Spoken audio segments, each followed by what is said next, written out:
time, but nice. Ah. Welcome into the Three Wanks FPL podcast. I'm your host, the Banana Boy. I am wearing the banana of shame this week as the loser of the game week. And we are missing someone who was eerily close to wearing the headwear this week in FPL Vibes FC, otherwise known as Sharp. But Mac, how are you doing, buddy? Well, I'm not in the plunger, so I'm doing great. For those of you out there who might have thought my hair was but a rumor, I can prove its existence now. Facts. I've been in the plunger. I was thinking about it. So we rolled it out for game week 3, and this was a big week for me because we've hit 10 games, and I've been in an 8 out of 10 of the weeks. So this was needed to not have an awful ratio. Yeah, It's still bad. This was needed. Well, it's also like I just could feel your energy getting gradually like, you know what I mean? You can only take so many brutal game weeks in a row before you're like, what the fuck? Like, how are we going to turn this around? Kick a dog enough times and it'll give up and die. And I was approaching that. Yeah. But simultaneously, I think so far this season has been a great like equalizer of everyone's egos on this pod, because I think like coming into the year, you're kind of the like vet who you're like, all right, okay, guys, like I've been doing this for a while. I know my thing. You got taken down a notch. I start off with the Holland. Like, I'm like, okay, yeah, Holland's the dog. I made the right choice there. I get kicked down a notch. Now Sharp has been on his high, and then just has a pretty brutal bench boost. He gets kicked down a notch. Mine feels like I got kicked down a notch, even though I've been being humbled, but we're gonna try to turn that around. I don't know. I wasn't like confident this season, I will say, to defend my own honor, because I got kicked in the nuts the entire last season too. Yeah, so. Very true. Regardless, this was due. That's a good place to start. Why don't we start with your game week 10 review? You smashed it this week, 89 points. Talk us through it.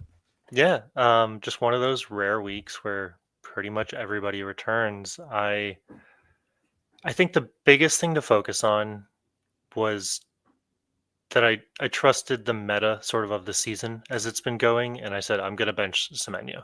And that's not like a crazy shout because he's obviously playing Manchester City, but in seasons prior where the just defense of the entire league hasn't been as good, I think I 100% of the time would have played Semenyo just because of the upside. And I decided to go for a bigger at the back strategy and bench him, and that was great. Now, I don't know who. I guess I probably played Richards over him, so I did get points, and Tarkowski got even score with Semenyo, but still happy with that. Yeah, Tarkowski is a troll for sure. Yeah, I want to talk about him a little bit later. I think he needs to get gone this week. That's kind of where I've landed. I think that's very fair. But yeah, so Raya 6 points. I'm happy with it, but there's all those trolls on Twitter who are like, you're a fucking idiot if you have Raya as your goalie. You're not capitalizing on the double Arsenal defense, you loser. So I'm not like actually happy about it. In fact, I'm very insecure he's in my team, but we moved. Richard, I mean, my goalie didn't keep it clean this week, and before this, I've been having Sanchez, who is inconsistent. So I think there's arguments to be made on both sides of that one. But for sure. I mean, I have him, so we know which side I fall on. Yeah. But yeah, I don't know. Gabriel did Gabriel things. Richards obviously cleaned. Anderson cleaned. Pretty great. Not DEFCONs for either of them, I don't think. But, clean sheet's a clean sheet. We will not complain about that. The only dog a little bit was Tarkowski. And I'm upset about that because I feel like it was a silly goal that they allowed coming right out of halftime. But honestly, that game was just fire. It was great. We were both doing it instead of working, and God, could I not have been happier. That was a fire game. Did not expect it either. It was so good. And it's just one of those ones where it's like it sucks from an FPL perspective. But, Sunderland actually deserved a goal. I mean, they had so many great chances, and they just don't look like a recently promoted team. They look like a established mid-table team. Yeah. So loving that. And nice seeing Everton rebound as well, even if it hurt me a little bit this one. Indai had a crazy goal. I am a little concerned about him just in general. I would say even though he's been putting the points up, he like doesn't shoot a lot. But I mean, DEFCONs, pens, scoring like crazy. It's pretty great. And then Minta finally came good. I was really wondering if he was going to be one of those picks. I picked him up like 3 weeks ago at this point, and I was a little worried that, all right, maybe that was a punt that just didn't work out, sort of like Elliot Anderson at the beginning of the season. But no, he returned. He's only 6 mil, so I don't expect him to return every game, but he got one back, and that was nice. I think the other elephant in the room is Saka, right? I didn't feel like Big he was blank. Brutal big blank. blank and against like a not very good team. Probably the best matchup you could have on paper. Yeah. Right. And I think you got to ask some questions about that now. And I do feel a little bit like an idiot transferring out Bruno for Saka. I don't know if I was point chasing, but it's all right. You know, we know how many weeks of pain there were leading up to that, so it's okay. Facts. And then frontline, not even going to touch Holland. I mean, he just does Holland things. Mateta scored, which was great as well. And then ultimately blanked, kind of bummed about that. Not only blanked, but got pulled at half, which is Blanked and got tough. pulled at half. So pretty tough. But also just like a tough performance from the Newcastle boys in general. So I'll be watching them, I think, midweek in their Champions League game to see if they get some life back before I make any decisions later on this week. Yeah. On the bench, Caicedo, 10-pointer, that hurt a lot, but I don't know, whatever, right? I said I picked him up for his DEF CONs, and he has stayed for the goals. Well, no, I've had him benched for, I think, every goal that he's been on my team in. Jeez. So, not great. I read a ridiculous stat that he's got like 4 goals on like less than 1 XG. Yeah. He's smashing it. Like there's no getting around it. He's smashing it. But we can touch on that a little later because I have some stuff to talk about there. I do think on the Ndai point, I really see him as like a properly priced Bruno. Like I think the argument against Bruno is just that he's so expensive. If he wasn't, he'd be an automatic pick. And I think Ndai is just like he's that. He gets if he blanks in a game, he's gonna DEF CON. How many did he have in this game? He had a lot. He had 5 and he only played like 60 minutes. So like I guess that's not like that much, but point being he does do the DEF CON sometimes. He's on pens, he's on some set pieces, and he's just so skilled. Like if nothing else, he's just fun to watch and fun to have in your team in that sense. So I like him. I'm really coming around on Minte, and so I like that pick there, but I'm having troubles getting to him in my team. So anyway, all right, I will jump to mine. Not as pretty, and it sucks because that's on the back of a wild card where this was meant to be that shot in the arm for my team and just get us moving. Did I potentially outscore this team with the team that I had last week? No moves made, not even like benching. I think so. I believe so. I did the mental math today, and I think I outscored this. Part of that is selling Joao Pedro. Part of that is not having Mateta. Part of that is selling Bruno and bringing in Bumo.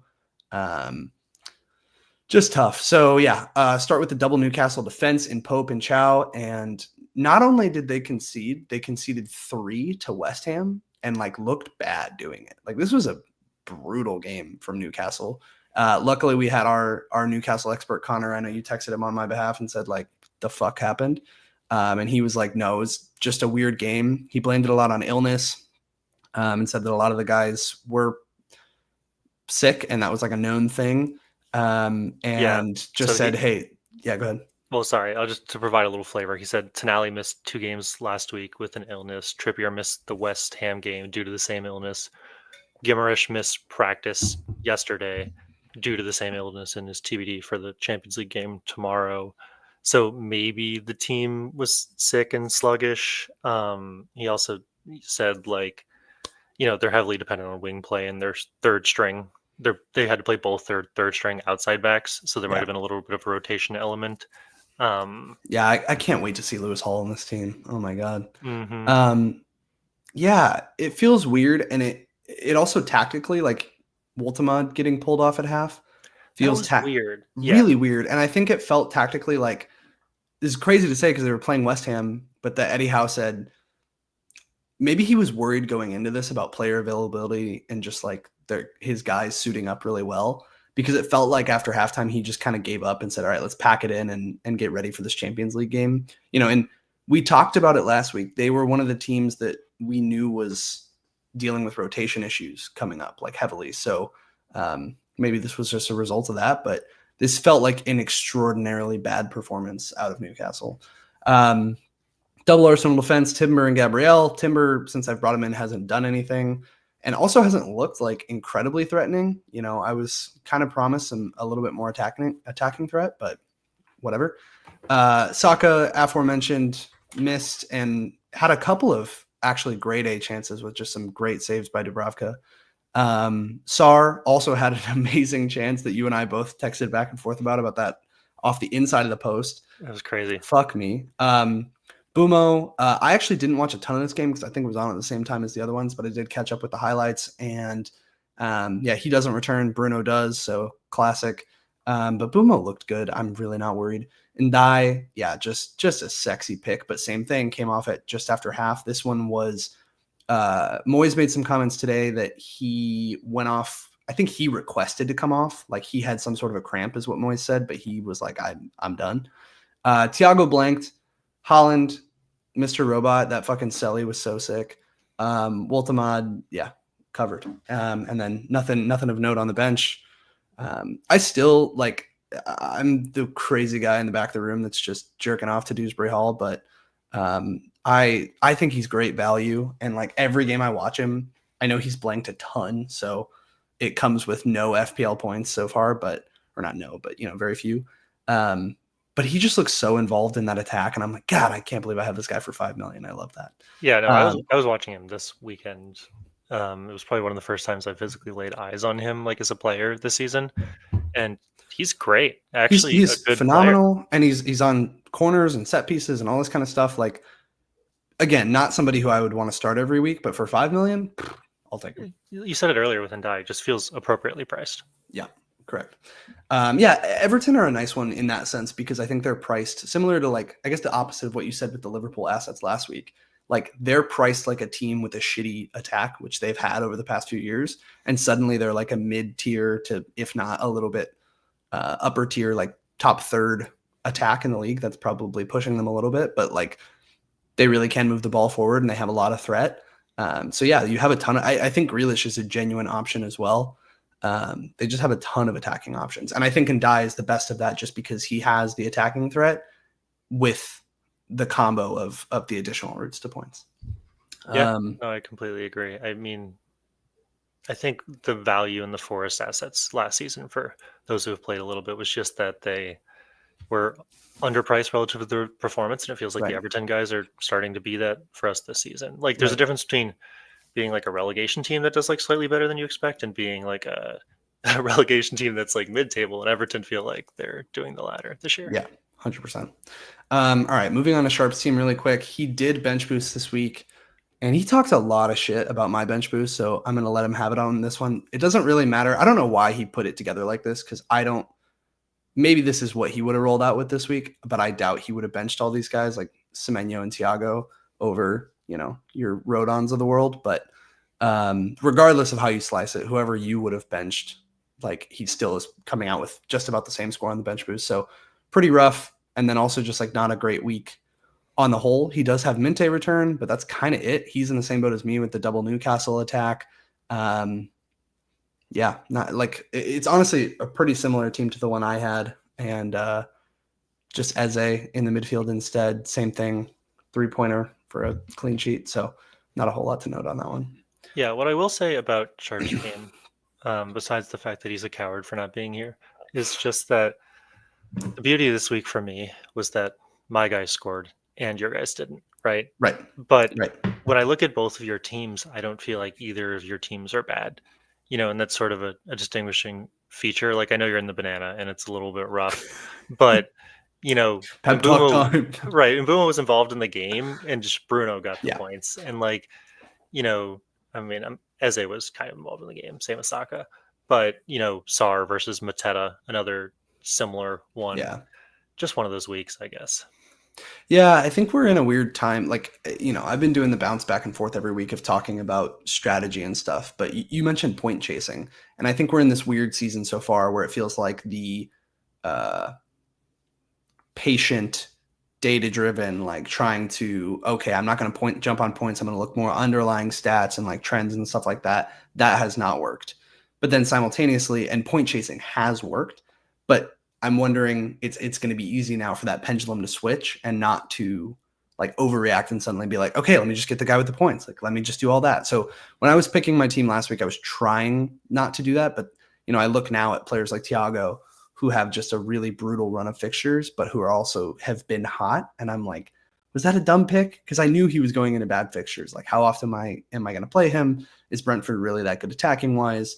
But I just picked a player who was hot. But the flip side of it is, I guess it's a little bit of both. But like somebody like Mateta, if you saw that goal this weekend, like I guess we can just jump right into that Palace Brentford game. But he scored from a 0.04 xG chance, and if you saw the goal, it was just like he's just on. He's on fire. He wants the ball. He wants to score. The ball came in. It had no business going in, and he just had this ridiculous header to send it in.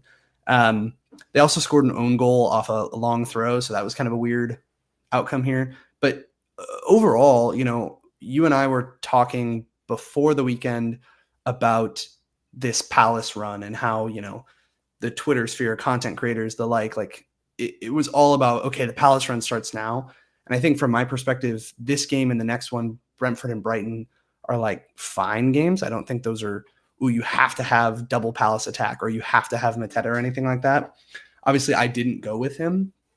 I went with Woltemade, who was playing West Ham, which in my head was a better fixture.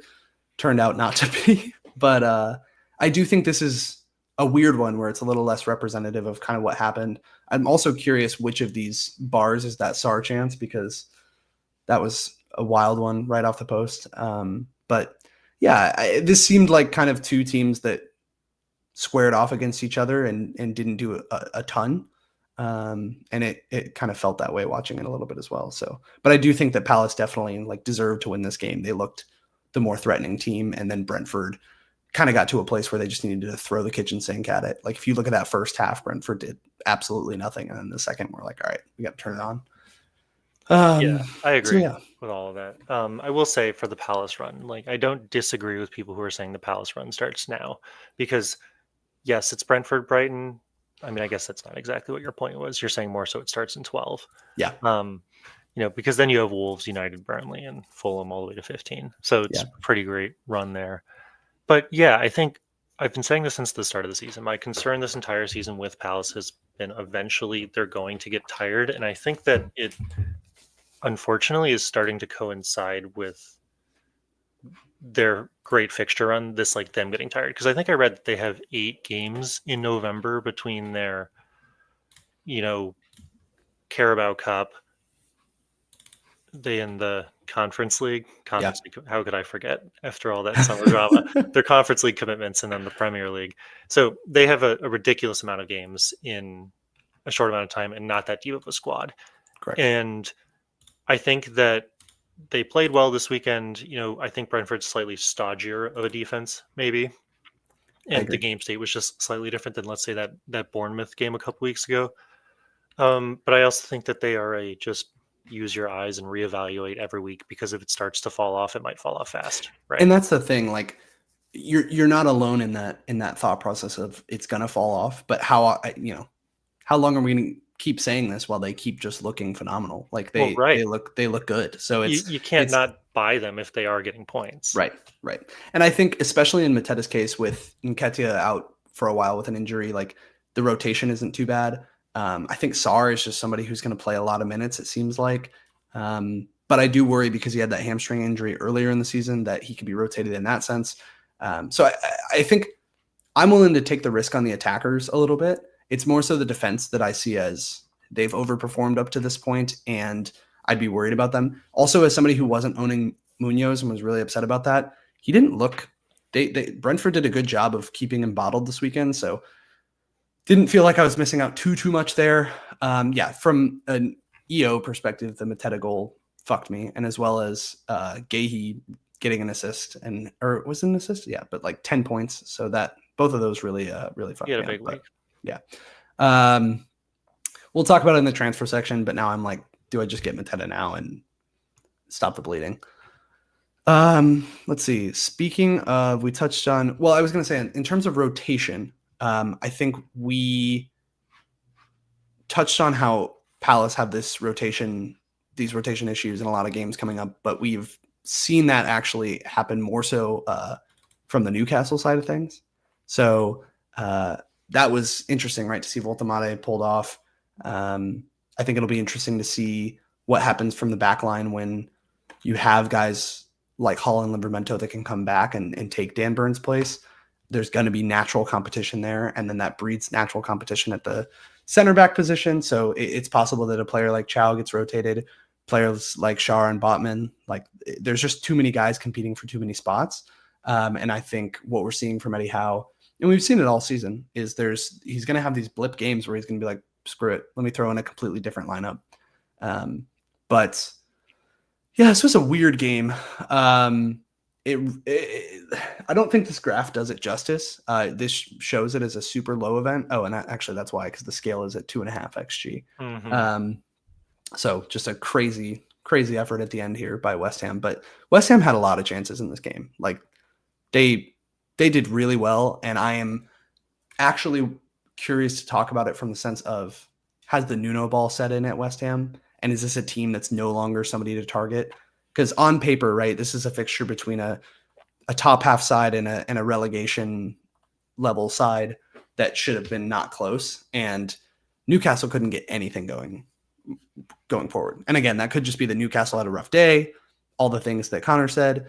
But I do also wonder if we're going to start seeing West Ham be a little bit more of a confident team and a little bit more of like a counterattacking team. That's what we saw in this one, of just being able to hit you with a little bit of a 1-2 punch there. Yeah. What are your thoughts here? I think there's elements of truth to all of that. I guess to counterpoint to your West Ham point first, Nuno ball might be setting in, and they still might be a team to target. Like I think that my mind. You think of Tottenham, Nuno. Well, no, I actually hold no ill will against him for that. We were not a club in a healthy place back then. Arguably still not. Nothing's changed. But if Nuno ball setting in and they're getting better, great. I still think even if Nuno ball sets in tonight, where do I expect them to finish? Like 15th max, right? And maybe that's just one of those classic way too early in the season predictions, but they have built quite a deficit that they're going to have to climb out of. I mean, for sure. They have 10 points, and if they're a bottom 25% team, then I think they're still a team you target, right? Yeah, I think that's super fair. I just wonder if the defensive, same thing that you're talking about Sean Dyche coming in, like defensively, are they going to kind of shape up and no longer be a team that you can put up 4 against? You might beat them, 1-0 or 2-1, but not 5-0. Yeah, I mean, they might, right? But I would say that those teams that you can absolutely pound are the exception, not the norm, right? In the vast majority of the games, you're going to probably squeak out a win, unless you're one of the great teams like Arsenal or City of this year, right? So I think it's just more about, like, are they consistently losing? The results so far, have they been? I don't think it's a bad point. Like, you got to, again, just reevaluate every week, right? So I'd love to see them against Burnley next week. And if they smoke Burnley, I'm like, okay, West Ham might be back. But, I always say that the good teams really have to, like, beat those bad teams, right? Soundly. Well, that feels like an excellent transition into Arsenal Burnley. Well, just with Newcastle real quickly, I think it's also true that they just had a bad game. Yeah. I've had some questions on, like, it seemed like from the numbers they've been overperforming their XG for a little bit, right? Like Woltermade specifically, has a ridiculous amount of conversions on a very low shot chance. We know that they have a lot of injuries, and I feel like the team is just starting to get dogged a little bit. We saw this last year with the Ange Postecoglou ball, where, in December we had this big injury crisis, but it was predated by this other smaller injury crisis and being forced to play the same guys every week, and they just get tired playing that much. And I feel like Newcastle's kind of in that position a little bit right now. We're starting to approach that situation. And I think on paper, when I saw the Newcastle lineup come out, I was like, he's clearly rotating against a bad West Ham team. This makes sense. And, you add in some of that flu stuff that may or may not have been a factor that Connor was telling us about. And I'm not giving up hope on them yet. I am glad that I didn't just jump on one of the Newcastle defenders last week, though. Yeah. I think, Sharp and I are both sitting here with double Newcastle defense. it puts us in a weird spot where it's like, okay, in theory, this is a good defense. In theory, this is a blip, but this is also 3 games in a row against teams that they probably should have cleaned against that they haven't, where you're sitting there, looking across the aisle at an Arsenal defender or, put in X defender who scored like a Mickey Van de Ven or like a DEFCON guy like Senesi, and you're like, fuck, do I make the transition? Or you just go down to a 4-0 and put that money in somewhere else. I mean, they're really injured too in defense. That's the other thing, right? They're Right. not playing their preferred guys. And so the early season numbers indicated that they were great, and then they got all the injuries, and now they might just be actually getting worse. Yeah. They have actually, though, underperformed their XG, just looking from an attacking perspective, which same with you. I would have thought they were overperforming. I definitely think Voltamade is an overperformer, but that is interesting to see. Oh, that is a good call out. I appreciate that. All right, jumping to Burnley Arsenal. So this one's frustrating because my whole reason for going with Saka is that I thought that this is just like, hey, not enough people are going to have Arsenal attackers in this game. And this feels like a game where Arsenal can really just beat the shit out of Burnley. And the thing is, they did. Like, that's the frustrating part. But the goals came from Gyökeres, who then went off injured, and Declan Rice. I don't know if this is a trend or if this is just how it feels after this one game, but it does feel like this has been kind of a consistent issue across the board this season. It's just that with a lot of teams, the distribution of output has been so spread, right? You think about your top teams outside of City, where it's all funneled through one guy, and that's pretty obvious. Arsenal, you don't know who's scoring. Chelsea, you certainly don't know who's scoring. Who am I missing? But like top side, Liverpool, you definitely don't know who's scoring. Like all those top sides that in the past you could pick a player and say, okay, well, they're the main man there. My thought process, obviously, going into this week was, hey, Saka's that main guy. Turns out, he had 2 huge chances. Again, I would love to see which of these bumps in the bar are from him, but just 2 point blank chances that don't go. But he's ultimately a 10 million player that you have in your midfield that you have to sit there and be like, fuck, do you want him? And on the flip side of this, I mean, look at Burnley here. Not that we expected them to do anything against Arsenal, but like that is abysmal. They did nothing until the 70th minute.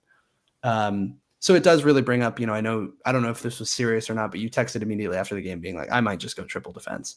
And I think like we really need to start, not that we haven't been talking about it, but like genuinely considering, are we behind the 8 ball if we don't go triple defense? Because they are just that good. The problem, obviously, what I mentioned in this wild card is their fixtures start to get a little harder. Are they hard for Arsenal defensively? Who's to say? But they do start to get harder.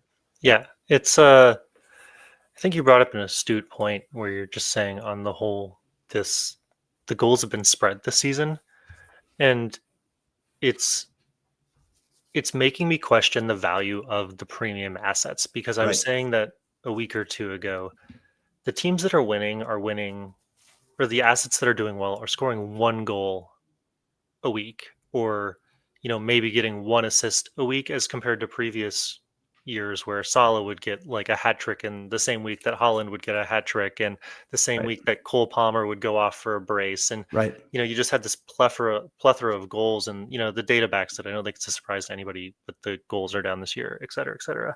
And if the premiums cost so much money but are not going to generate that outsized output relative to their price, I'm starting to think that maybe the premiums just aren't worth it this year, and we'd be better off capitalizing on a lot of those might hit this week, might not guys.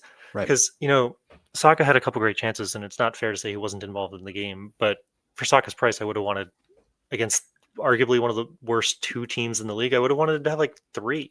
Yeah. No, this is his best matchup. Like, not to get any return is pretty criminal. Yeah. Yeah. So I'm a little concerned about that generally. And like, even if Declan Rice is maybe less consistent or has less access to points, is it better trading a Saka for like a Rice and Mbumo, because I don't have any United assets right now? Is it better trading a Saka for a triple Arsenal defender and again Mbumo? Like maybe I don't know. And I think similarly the problem is like, I totally agree with you on the premium sucking ass, but it's like you're also sitting here, right? In my team, I have Bumo and Dai, you have Minte, like all the whatever. Pick your poison of your mid-priced midfielder or forward. And it feels like the week that you don't have that guy, the other one scores. And I mean that to say that because of the distribution of output, it's not only that what you're saying is true. It's not like we can just be like, oh, well, there's a mid-price guy who is scoring every week. That the only guy who really has done that so far this season is Semenyo. Outside of him, it's like it really is like you're just kind of rolling the dice and being like, I'm gonna go with this one and this one and this one and pray that this is my week that they score. And to your point, it's like they might score in the same, like this week you had Mateta and Joao Pedro score and Minte return with a couple of assists, but Semenyo blanked and Bumo blanked, but Bruno returned. And it's like it just kind of flip-flops, and it's in a way been a little bit cruel, but at the same time, just hard because it's hard to predict, because you don't have those ultra premiums that you can rely on and say, okay, they're on pens, they're the main guy there, they're like doing set pieces, they are like the premium guy that's going to be involved. Even like a Chris Wood of last season, somebody who's just like lock it in, like he's going to score. If you see that they scored, you know who that is on their team. I don't think there's any team outside City that feels that way so far this season. No, there really isn't. It's a tricky sort of situation to be in. And if this is what I was sort of getting to with the pep talk earlier, but if you looked at our teams, yours, mine, and Sharp's, we have all of the same players from the same teams. It's just we have different players, and this week mine hit and yours didn't. Right. And that's the only difference, because it's very slight. Yeah. If a Bumo scores and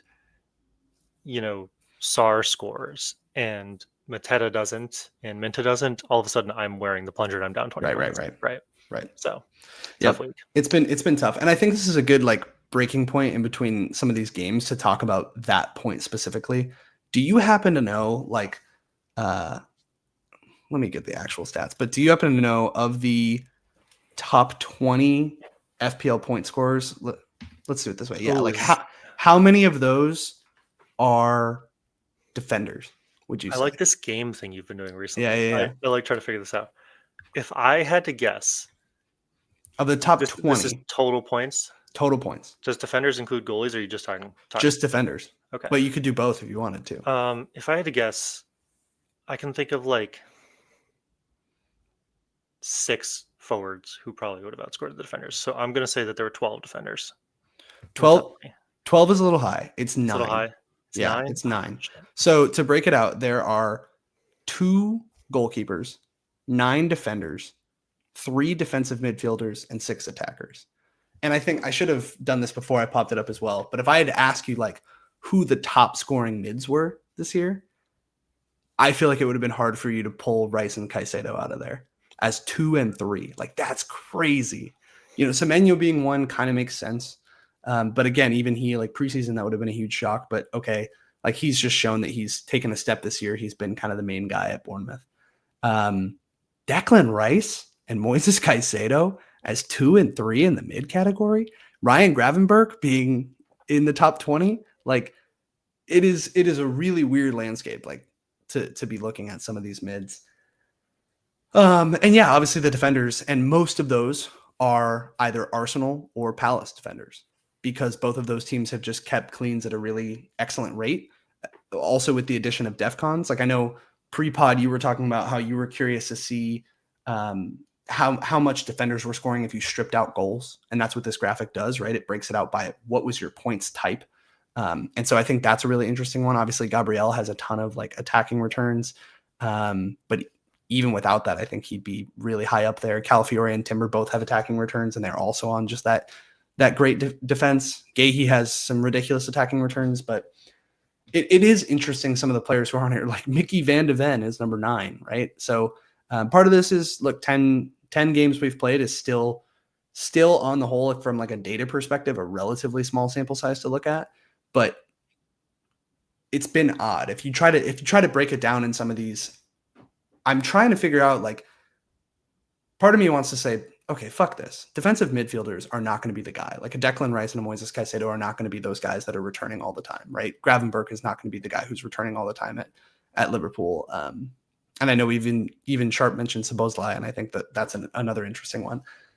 But also, we've been seeing like a completely different style of games being played here with like just genuinely more direct attacks and like really trying to go about it that way, which have seen both clean sheets and DEFCONs, big numbers bump from last year. And I'm wondering if maybe that is having like a programmatic or like a systemic effect on your defensive mids coming in. Like someone like a Caicedo, we're sitting here coming here and being like, oh my God, he's overperforming like crazy. It's so funny. But maybe it's just that, okay, he has no Palmer and they're going direct and, you know, losing the ball or like getting crazy ricochets or something in the final third, and he's the cleanup guy. And same with the Declan Rice, right? I think Rice is a little different because he has like corners and what have you. Yeah, But I think maybe Rice it's is coming from set pieces predominantly. yeah. But point being, like those kind of players and like a Gravenberg, like those players are maybe cleaning up more of these like failed attacks go forward and are scoring those. That's a off the dome Luke piece of analysis that really shouldn't be taken too heavily. But I just mean in the sense of it is interesting that multiple of these defensive mids are performing at the level they are. Like that's what's wild to me is if it was just one of them, you'd be like, all right. But Declan Rice, Moises Caicedo, and Gravenberg, like that's wild to me. And it also just shows the underperformance of some of the top attackers in the game this season, in theory, like in terms of price when you came into it. You know, how many of these are premium forwards or premium mids? You see Salah all the way down there, but you also don't see players like Gyökeres or like Bowen or Watkins, like guys that in the past have been really good. Yeah, no, I liked every point you said there. You should pat yourself on the back for that one. This is an excellent graphic. I'm looking at this live for the first time. Luke mentioned he had it, but I hadn't seen it yet. And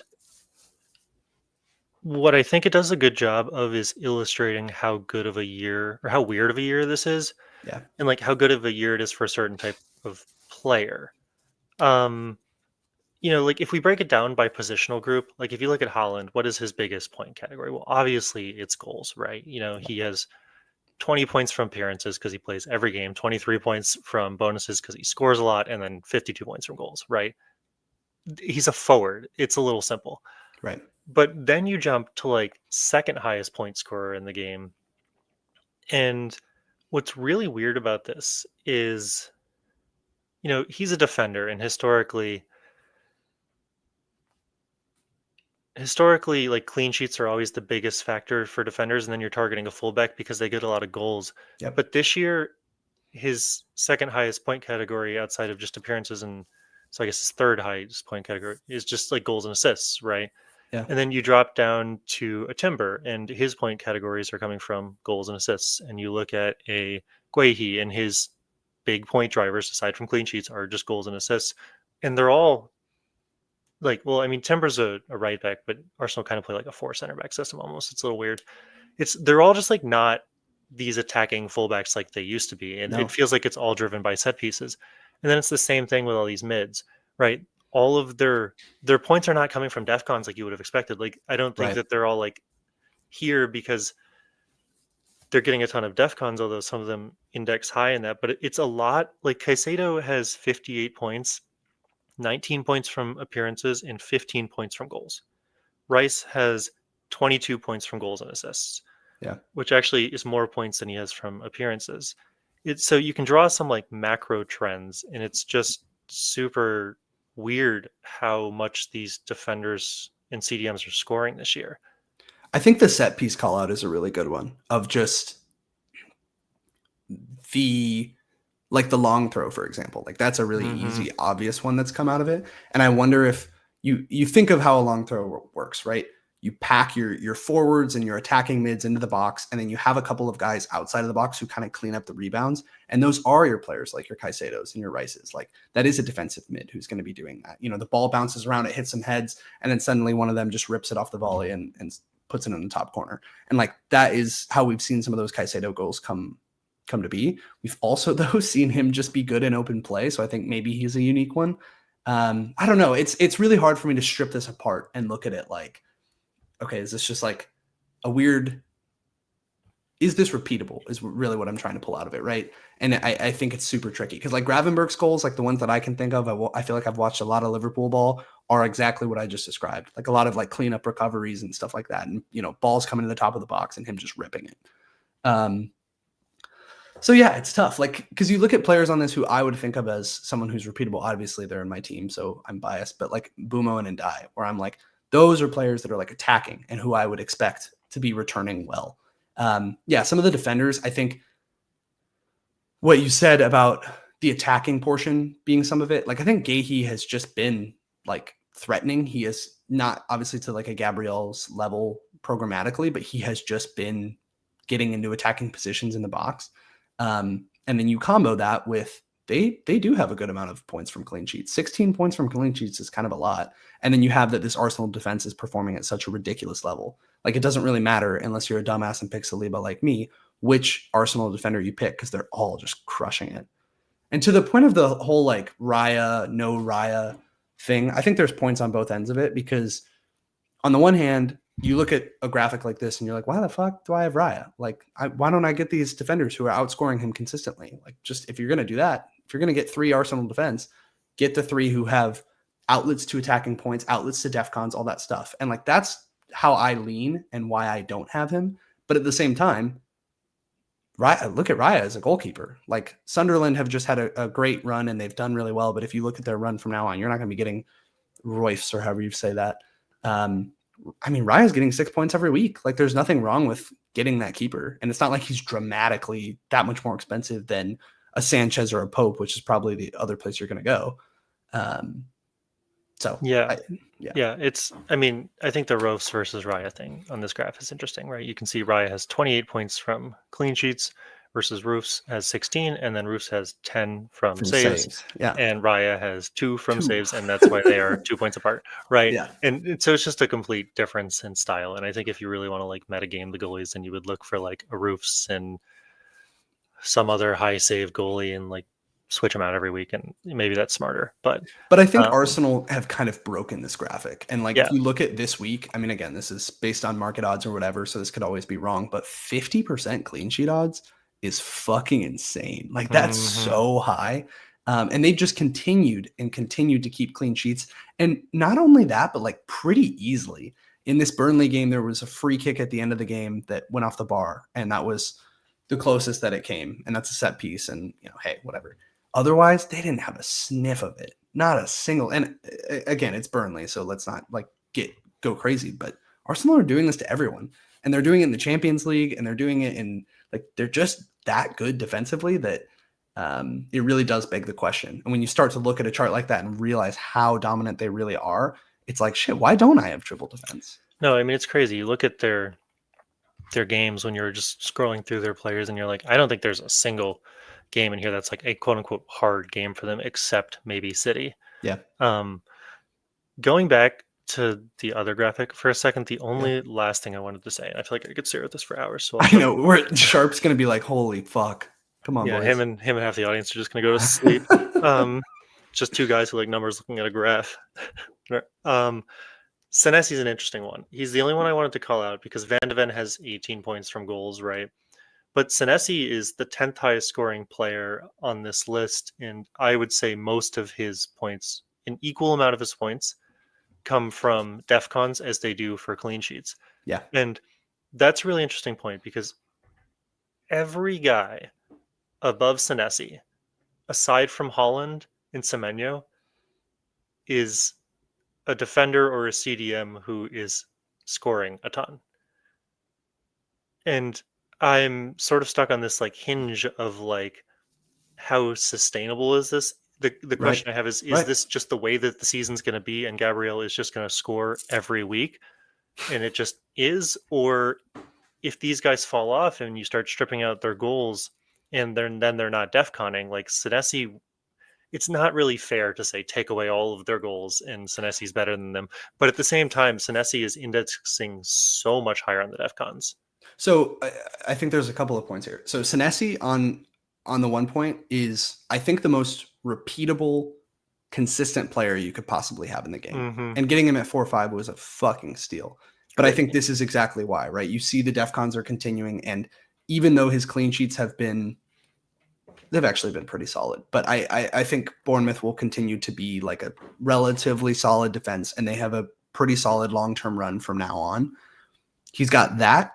He always has that opportunity, and then he is gonna get you DEFCONs almost every single week. So he's the most repeatable one here. The counterpoint to what you're saying, though, so I think that can be true, but it can also be true that Arsenal are so predictable for clean sheets. So what you just said was take away their attacking threat. Okay, take away points Gabriel has gotten from goals and assists. He has 70, or he'll have 68 points, I mean. So he would be in third place here. It'd go Haaland, Semenyo, and then him. That's just with clean sheets and bonus and DEFCONs. So like that is how valuable a clean sheet is. If you can really look at a team like Arsenal and say they are getting clean sheets this consistently, that's a cheat code. That's an absolute cheat code. And so like that is like the triple defense argument. So for me personally, right? So I have 2 Arsenal defenders in Saka. My plan for when wildcarding was to ultimately get rid of Saka in a couple weeks. And I think that was a little bit of a failing from my perspective, because while I was like, I don't want to go triple Arsenal defense, it feels like a lot, and they have some like relatively difficult fixtures coming up. I need triple Arsenal. This team is going to win the league. Like, what am I doing not having triple Arsenal? I'm not saying I want to keep Saka long term. I'm just saying I need plans to get a third one in.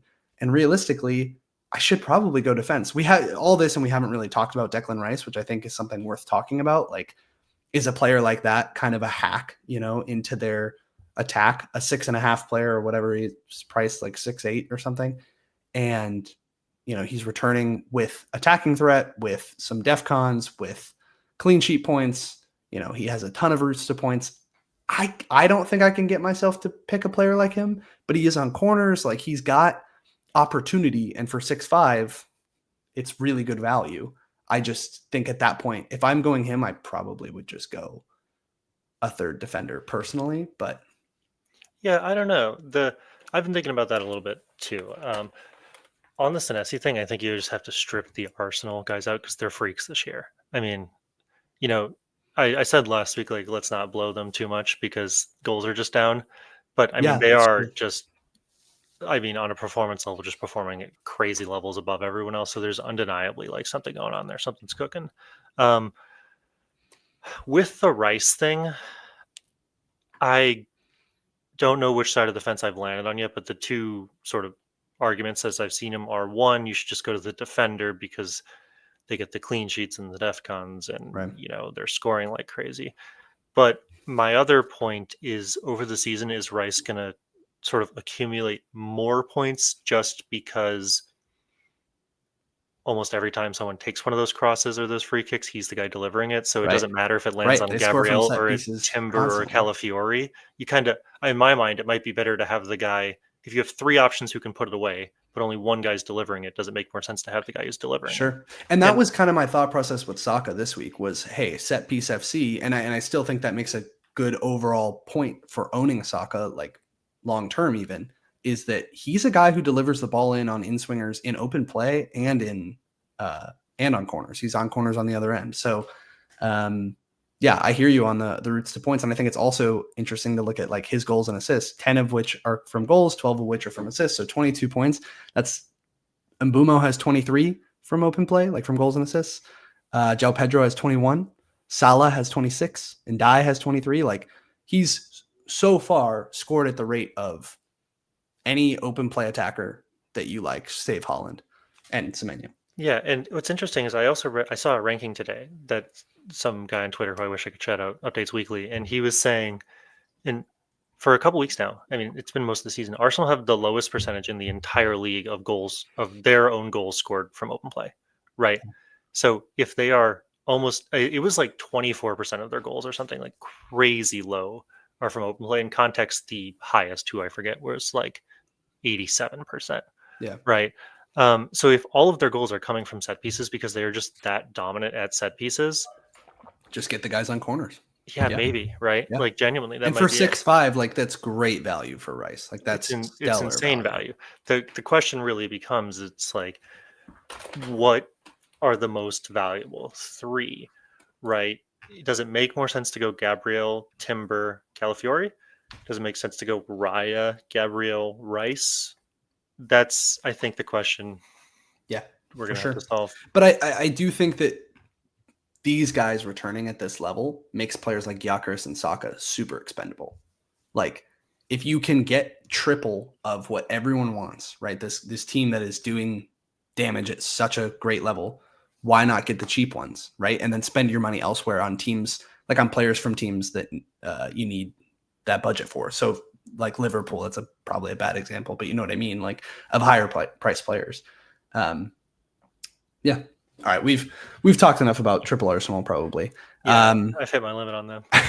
Jumping to some more games really quickly. Let's talk Brighton and Leeds really quick. I just want to touch on this one because, first of all, we talked last week about how promoted teams were performing pretty well defensively, and then Leeds just got absolutely shit kicked for 3 xG against them. And they did absolutely nothing. Not only that, but Welbeck scored again, and Minte assisted twice. I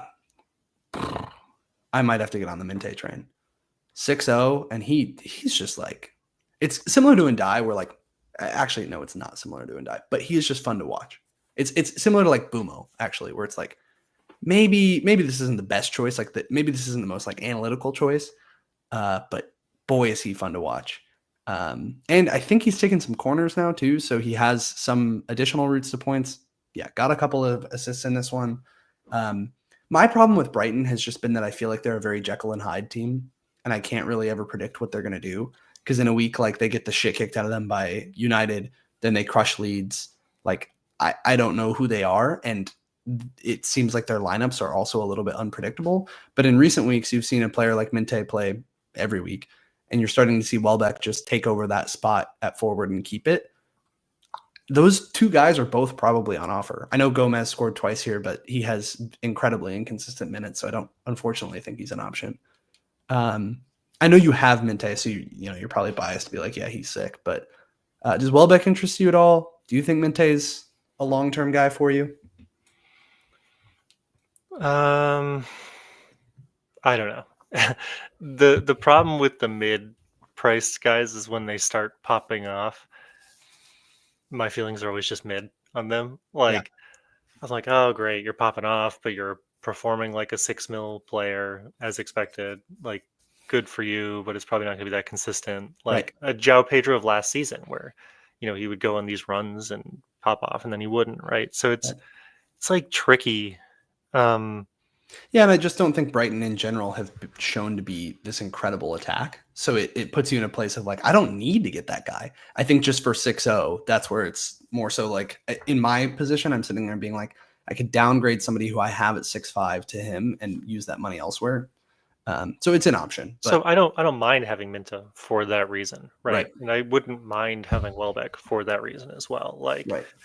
maybe you should have gone Welbeck over Tiago, not to rub salt in the wound there. But yeah, I don't know. It's interesting. Between Minta and Welbeck, though, they're kind of putting up points every game, You're right. which is interesting. The last few games for sure, but yeah, they have been. Yeah, I don't know if you necessarily need to hop on it right now though, because the next two games are Crystal Palace, Brentford, and then Forest, and then Villa. So like the next gate four for them are almost like tricky, but then in Yeah, 15, Amito or Welbeck could just be a great rotation option because every other week they have a great game. It's like West Ham, Liverpool, Sunderland, Arsenal, yep. West Ham, Burnley. So not guys I mind playing for the occasional fixture, not guys I'm convinced that I need every No, single time. I'm glad you said that, because I was tinkering with my team and looking at bringing in Aminta and was like, well, if I don't bring him in now, I feel like I could talk myself out of bringing him in every week until like you said, 15.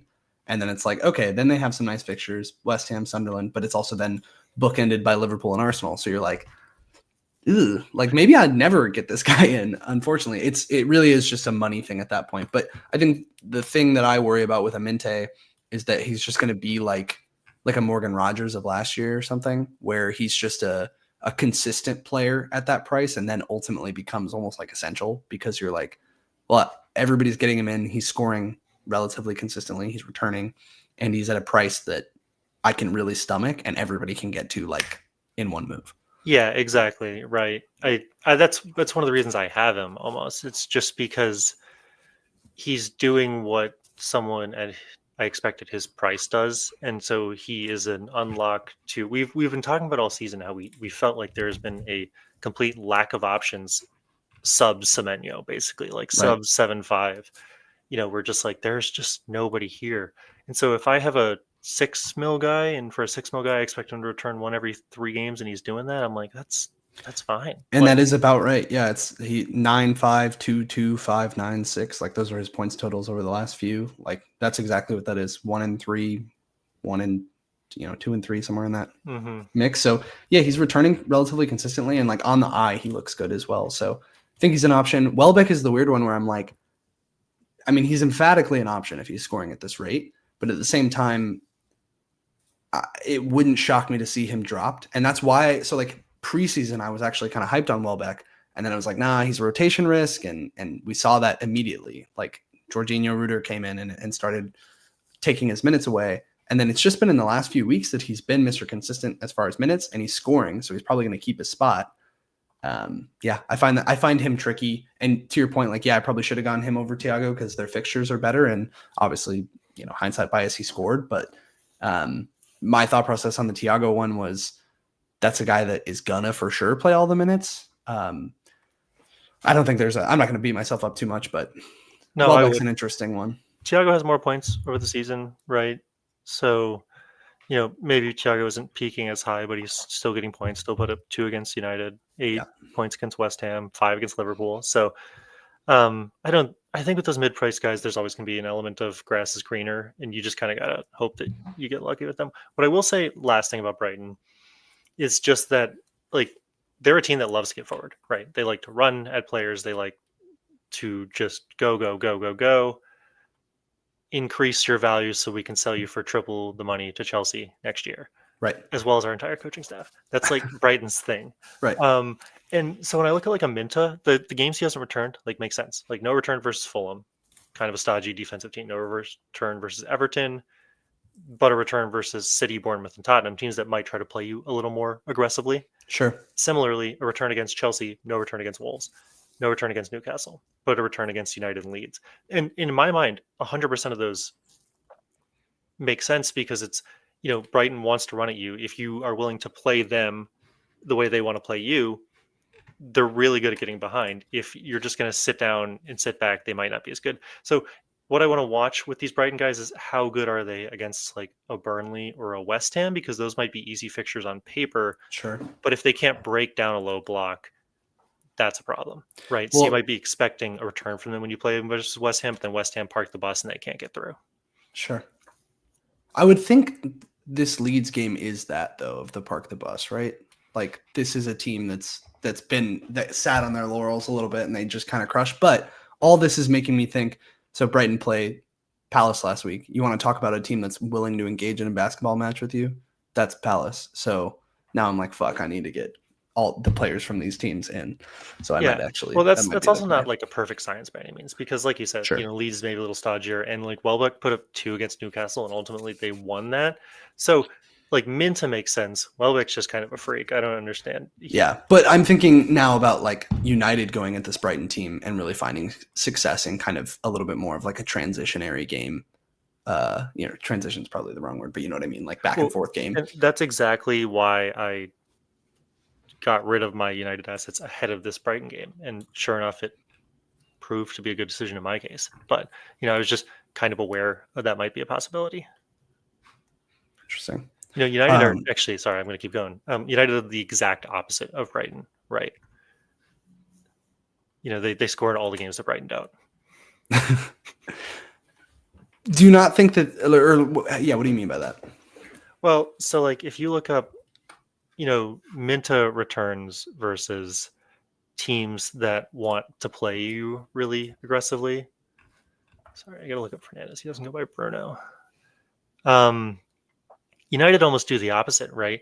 Like United are almost better against these teams that, barring Liverpool, like kind of want to sit back a little bit more because they're better at like picking those locks, right? Is how I feel about it. Versus Brighton are like better at running in behind. So they just play to a different they're better in different game styles. Sure. But I'm not like a tactico, someone smarter than me could probably disprove all of what I said in like 10 seconds. But Sure. that's just how I feel about it this season. No, I honestly think you're right, though. I think Brighton is a team that wants to engage in that like back and forth. So that's a really good point. Makes me want to go get both Minte and Mateta. All right, going to Spurs Chelsea. I would actually really love. I would actually really love your insight on this one. Let's start on the Chelsea side first, because that'll be less painful. Obviously put up a huge number of XG. This was I would love to see the possession stats because I'm sure it was entirely Chelsea. This just felt like a game that they were all over it, and everyone was getting chances, right? So you have players like Caicedo getting chances, you have players like Joao Pedro getting chances, you have players like Enzo Fernandez getting chances. But it did further kind of underscore to me what we've talked about mostly last week, which was like, where in this team are the goals coming from? In this one, you have Joao Pedro shoot point blank at the goalie like 4 times. He easily should have hauled way more than he did. He should have had 4. He should have had 4. So there's 2 ways to take that. On the one hand, he should have scored 4. So, oh my God, he's getting the chances again. Let's get him back in. The flip side of that is he should have scored 4 and he only scored 1. So like, is he just not like on it right now as far as goal scoring? Because up until this point, we haven't seen him shooting. Now we saw him shoot a bunch, but we only saw him score one of those chances. I think a player like Enzo, had some chances, also didn't finish him off. Not owning Enzo doesn't scare me. So I think I've landed on like, I'm okay not having him and I don't feel like I need to go there. I don't know. Where do you stand on, obviously you and I both sold Joao Pedro going into this week.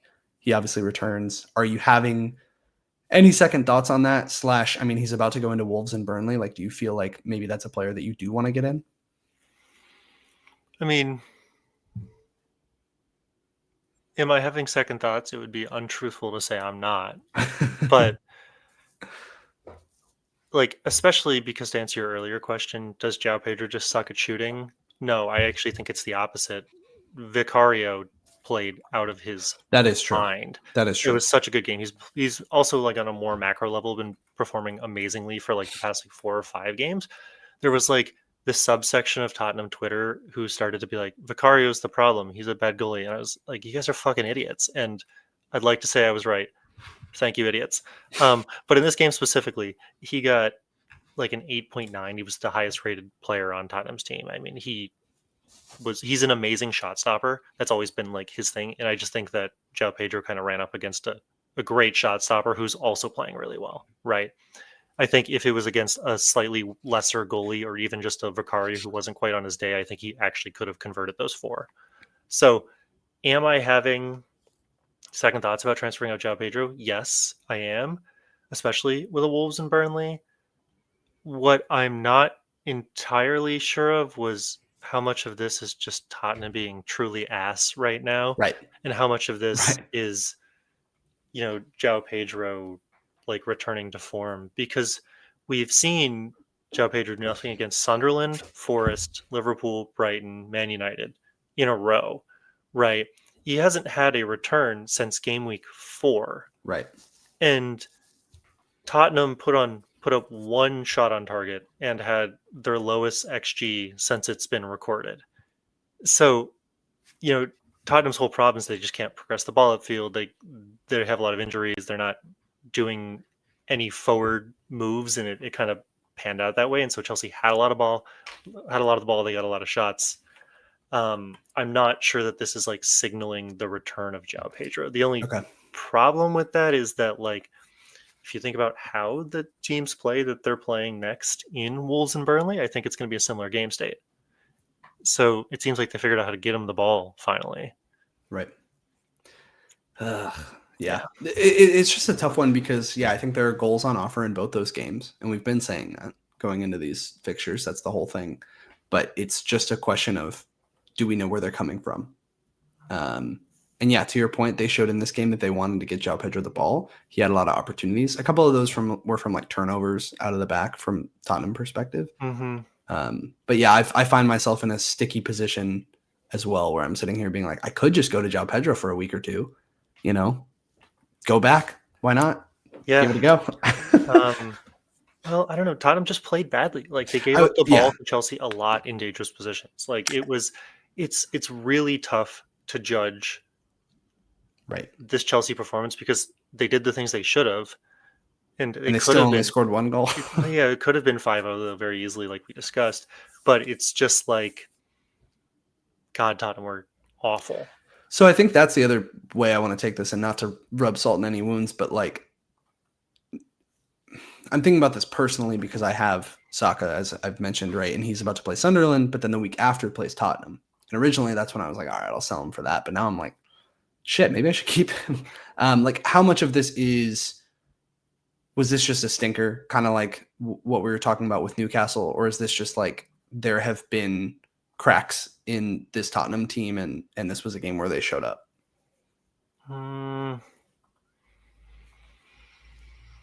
Both. I mean, there have been cracks in that Tottenham team, right? They're pretty heavily injured, but there's also issues with sort of just the system and the fact that they're just not getting the ball up the field at all. Yeah.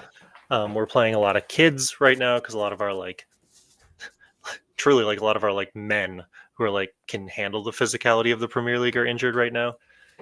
But I don't know. So yes, there have been cracks, and what's interesting though is like against arguably lesser opposition, we smacked Copenhagen to 4-0 in the Champions League.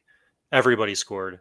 Everybody was involved. The forwards actually did forward things, and we had 10 men for a majority of the game. So, and was that like a first team that they put out there, or was it kind of? It was pretty much a first team.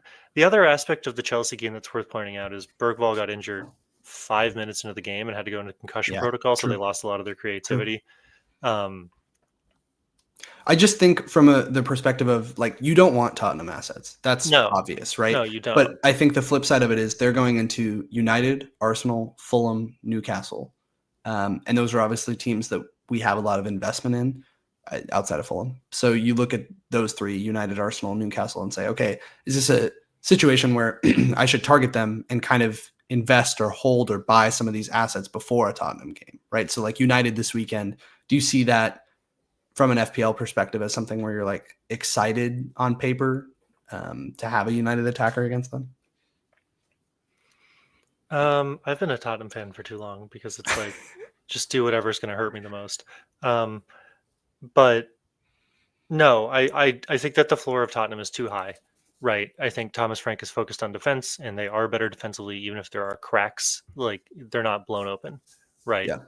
And I don't think that just because it might happen doesn't mean that I think that there's a realistic chance that these teams put up like Burnley numbers against them, right? Okay. And that could just be the hope talking, but yeah, I mean, I think they've overperformed. No, I think they have overperformed up until this point this season. So maybe this was just a little bit of that balancing back out, right?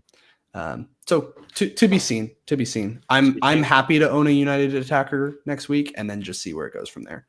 All right, Liverpool Villa. Didn't really want to say too much here other than it just looked like Liverpool were a little more on it than usual. I don't want to give them too much credit because this is a Villa team that's really struggled this season. And it's not like they just blew the doors off them. But because this graph is similar to how every Liverpool game is. A lot of small chances, right? They're struggling to find the big chance and the big ball. But they just looked a little bit better. They also played, I didn't watch the game, but I heard they played well today in the Champions League against Real Madrid. So it seems like they're maybe finding their footing a little bit, which is frustrating as someone who was waiting for this moment to wildcard, and I did it right before. But I still can't get on board with Salah being a pick. Personally, I don't know how you feel on that, but he's just so expensive. And until I'm happy to fade him. And I need him to return in a huge way before I'm ready to go back and say I'm willing to pay that amount for him again. I mean, like a couple goals and an assist or something like that, So I'm not really in it on that, but I am still pretty hot on the Gakpo train. Obviously, he had that early sub a couple games back, but it seems like on the whole, he's going to be somebody who's really involved here. And he continues to be someone who wants to shoot. And whether that's good for Liverpool or not, I don't really give a shit from an FPL perspective. He just seems like someone who's really involved in that attack, and I'm interested in potentially investing in. So I think that's probably where I'm going. I'm going to target that for 12, but I have a lot of moves on my mind that I certainly can't do all of them. So any thoughts on Liverpool or Villa? No, I mean, so with the Salah thing, like, yes, it sounds like it's too bad we don't have our correspondent vibes here.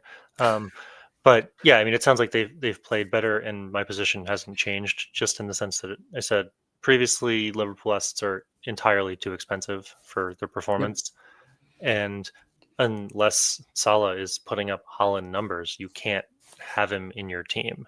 But they Gakpo. do keep a clean sheet here, so I think it's worth touching on their defensive assets as well. So yes, we can get there. Gakpo, I am also on the train of, but keep in mind they play City next week, Yeah. and so I really don't feel the need to rush on them too quickly. And Gakpo also didn't play this weekend today in the Champions League game. It was actually Verts who played on the left wing and played pretty well by all accounts. So I don't Worth watching for sure. like, while Gakpo is obviously the guy to watch on Liverpool, I don't know if that was just a rotational thing, but it doesn't. I don't really think you like rotate against Real Madrid, right? Yeah. Yeah. That's the team you want to play your strongest lineup against. So Yeah, and I mean, on the weekend they didn't have Wirtz in the lineup for a lot of the game. So to your point, like they're gonna fit him in. So maybe it ultimately ends up being Gakpo who loses that spot. That's a good call. It's a maybe good it's a call. physicality thing. Maybe it's just that Verts is not up to the standard he needs to be in the Premier League, because the Prem is a bunch of big boys, and he can get away a little more in Europe. You could say maybe it's the same thing with like some of the Spurs players. But if we get an indication that Gakpo is consistently going to play, then I'm happy to look at picking him up. But he's still just a little expensive for the output, like on the Yep. whole. I'm just struggling to like I think to make myself feel better have to get Liverpool in before this run of Forest, West Ham, Sunderland, Leeds, Brighton, and Tottenham. That just sounds like money. And so I'm like, I'm not sold on Salah, but outside of that, anybody else is on offer for me. I think Sharp mentioned Sobo, and maybe he's consistent. He's going to play every game. He's not a rotation risk for the most part, and he may play the odd game at right back, but at least you're probably going to DEFCON from there or something. I don't know. So Yeah. wait and see on Liverpool. I think, right? Yeah. Well, what do you think about their defense? You brought them up.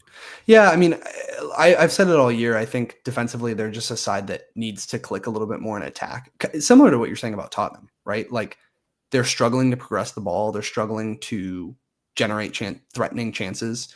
And ultimately, Liverpool is a team who wants to gain a lead and then sit on it a little bit in that sense, right? And if you're not getting those leads, then your defenders are going to have to progress higher up the pitch, and you're going to give up, bigger chances. So I really think that's what's happening here. Like I don't think Liverpool are just a shit defense and have bad players or something like that. I really just think it's more so that the attack hasn't clicked. And so now that we're seeing like potentially Salah is finding some footing with his lineups and stuff, again, too early to say with certainty, but if that's the case and he is finding some footing there and we're starting to see that, then I think that defense clicks. And I think it's a real, given the run of fixtures I just shared, like I think it's a real option to go with them. There's a very solid chance I bring in like a Van Dyke or a whoever from their defense over the next couple of weeks. But anyway. Yeah, I'm still not entirely convinced on Van Diesel. Van Diesel, Van Dizzy. I mean, he's 6. He's 6-0. So He's I hear 6-0. your concerns. I agree that the fixtures are great, but the problem is with the defense is it's kind of like an all or nothing. You either keep the clean sheet and get all those points, or you don't. You get DEFCONs, and that's a nice consolation prize. But knowing us, you probably don't get them anyways. So like I look at Van Dijk, and it's no clean sheet versus Crystal Palace, no clean sheet versus Chelsea, no clean sheet versus Man United, no clean sheet versus Brentford. They did clean sheet versus Villa. I think to that extent, to that point, it's less so about that Liverpool's defense is going to be good, and more so that, like, again, Forest, West Ham, Sunderland, Leeds, like those 4 alone are teams that I just don't expect to score. If Yeah. anybody had those fixtures, I'd be like, No, I want their defense. Even if it was it's like Brighton defense, I'd be like, shit, I want their defense. it's good to hash this out because we do need to watch them. Even if they've been shit, that doesn't mean they're going to continue to Right. be shit. And I've said I expect them to put it together They're at going to some turn it around at point. some point. It's just a question. Yep. It's really, I think, for me, going to be like, how do they play against City this week? Because, they beat Madrid, which is good. They beat Villa, but you kind of expect them to beat Villa. For And sure. we're only 3 games removed. Now, this is the Cup, and they had a rotated lineup, but from them losing to Crystal Palace, right? So as long as I can see like some sort of consistency Yeah. and Yep. 3-4 games in a row, and maybe they just needed the kick in the ass, then I'm willing to jump on them in 12. I certainly do not feel the need to jump on them this week. Yep. Totally get that. All right, let's jump to City, Bournemouth. Holland is Holland. I don't really have too much to say outside of that here. That robot Selly went fucking stupid. I love that out of him. I came into this game when City were on their dominant run and just kind of hated Holland because of that. And now I'm like really here for the redemption just because he's fun to watch and I own him. Semenyo, another game where he doesn't do anything. I think we all predicted this. You benched him. Sharp, quote unquote, benched him on his bench boost. I obviously went without him on my wild card. So give us all a pat on the back for that. But and so again, it's predicted, but Semenyo is such a tough one for me, especially on this podcast. Because Sharp's not here, maybe I have a little bit more leeway to talk on this. But he has overperformed significantly so far this season. If you watch him during the games, he looks phenomenal. So like maybe he's just, good players overperform their XG. And so maybe he's just that guy. But at the same time, he's been a little less involved. I wonder if some of that has to do with Krupi being like right now, the chances are feeding Krupi hardcore. And so I wonder if that's affecting So that's the play exactly towards what him. I was actually about to bring up. What I've noticed in stylistically in a change in Semenyo's output, I'm just cutting you off, I guess, entirely No, at this go for point, it. was just that it feels like they have had to shift how they play offensively Yeah. because of the Evan Nielsen injury and Krupi coming in, and Krupi just feels more like it almost feels more like the Ekatike versus Isak on Liverpool, Yeah. where Yeah. like Krupi feels more of like an out and out, just like striker, goal scorer, Yeah. and they kind of have to like play that way. Versus, I feel like Evan Nielsen's a little bit more of a creative player, kind of better, Drops in. Yeah. like drops in, receives balls, makes great passes.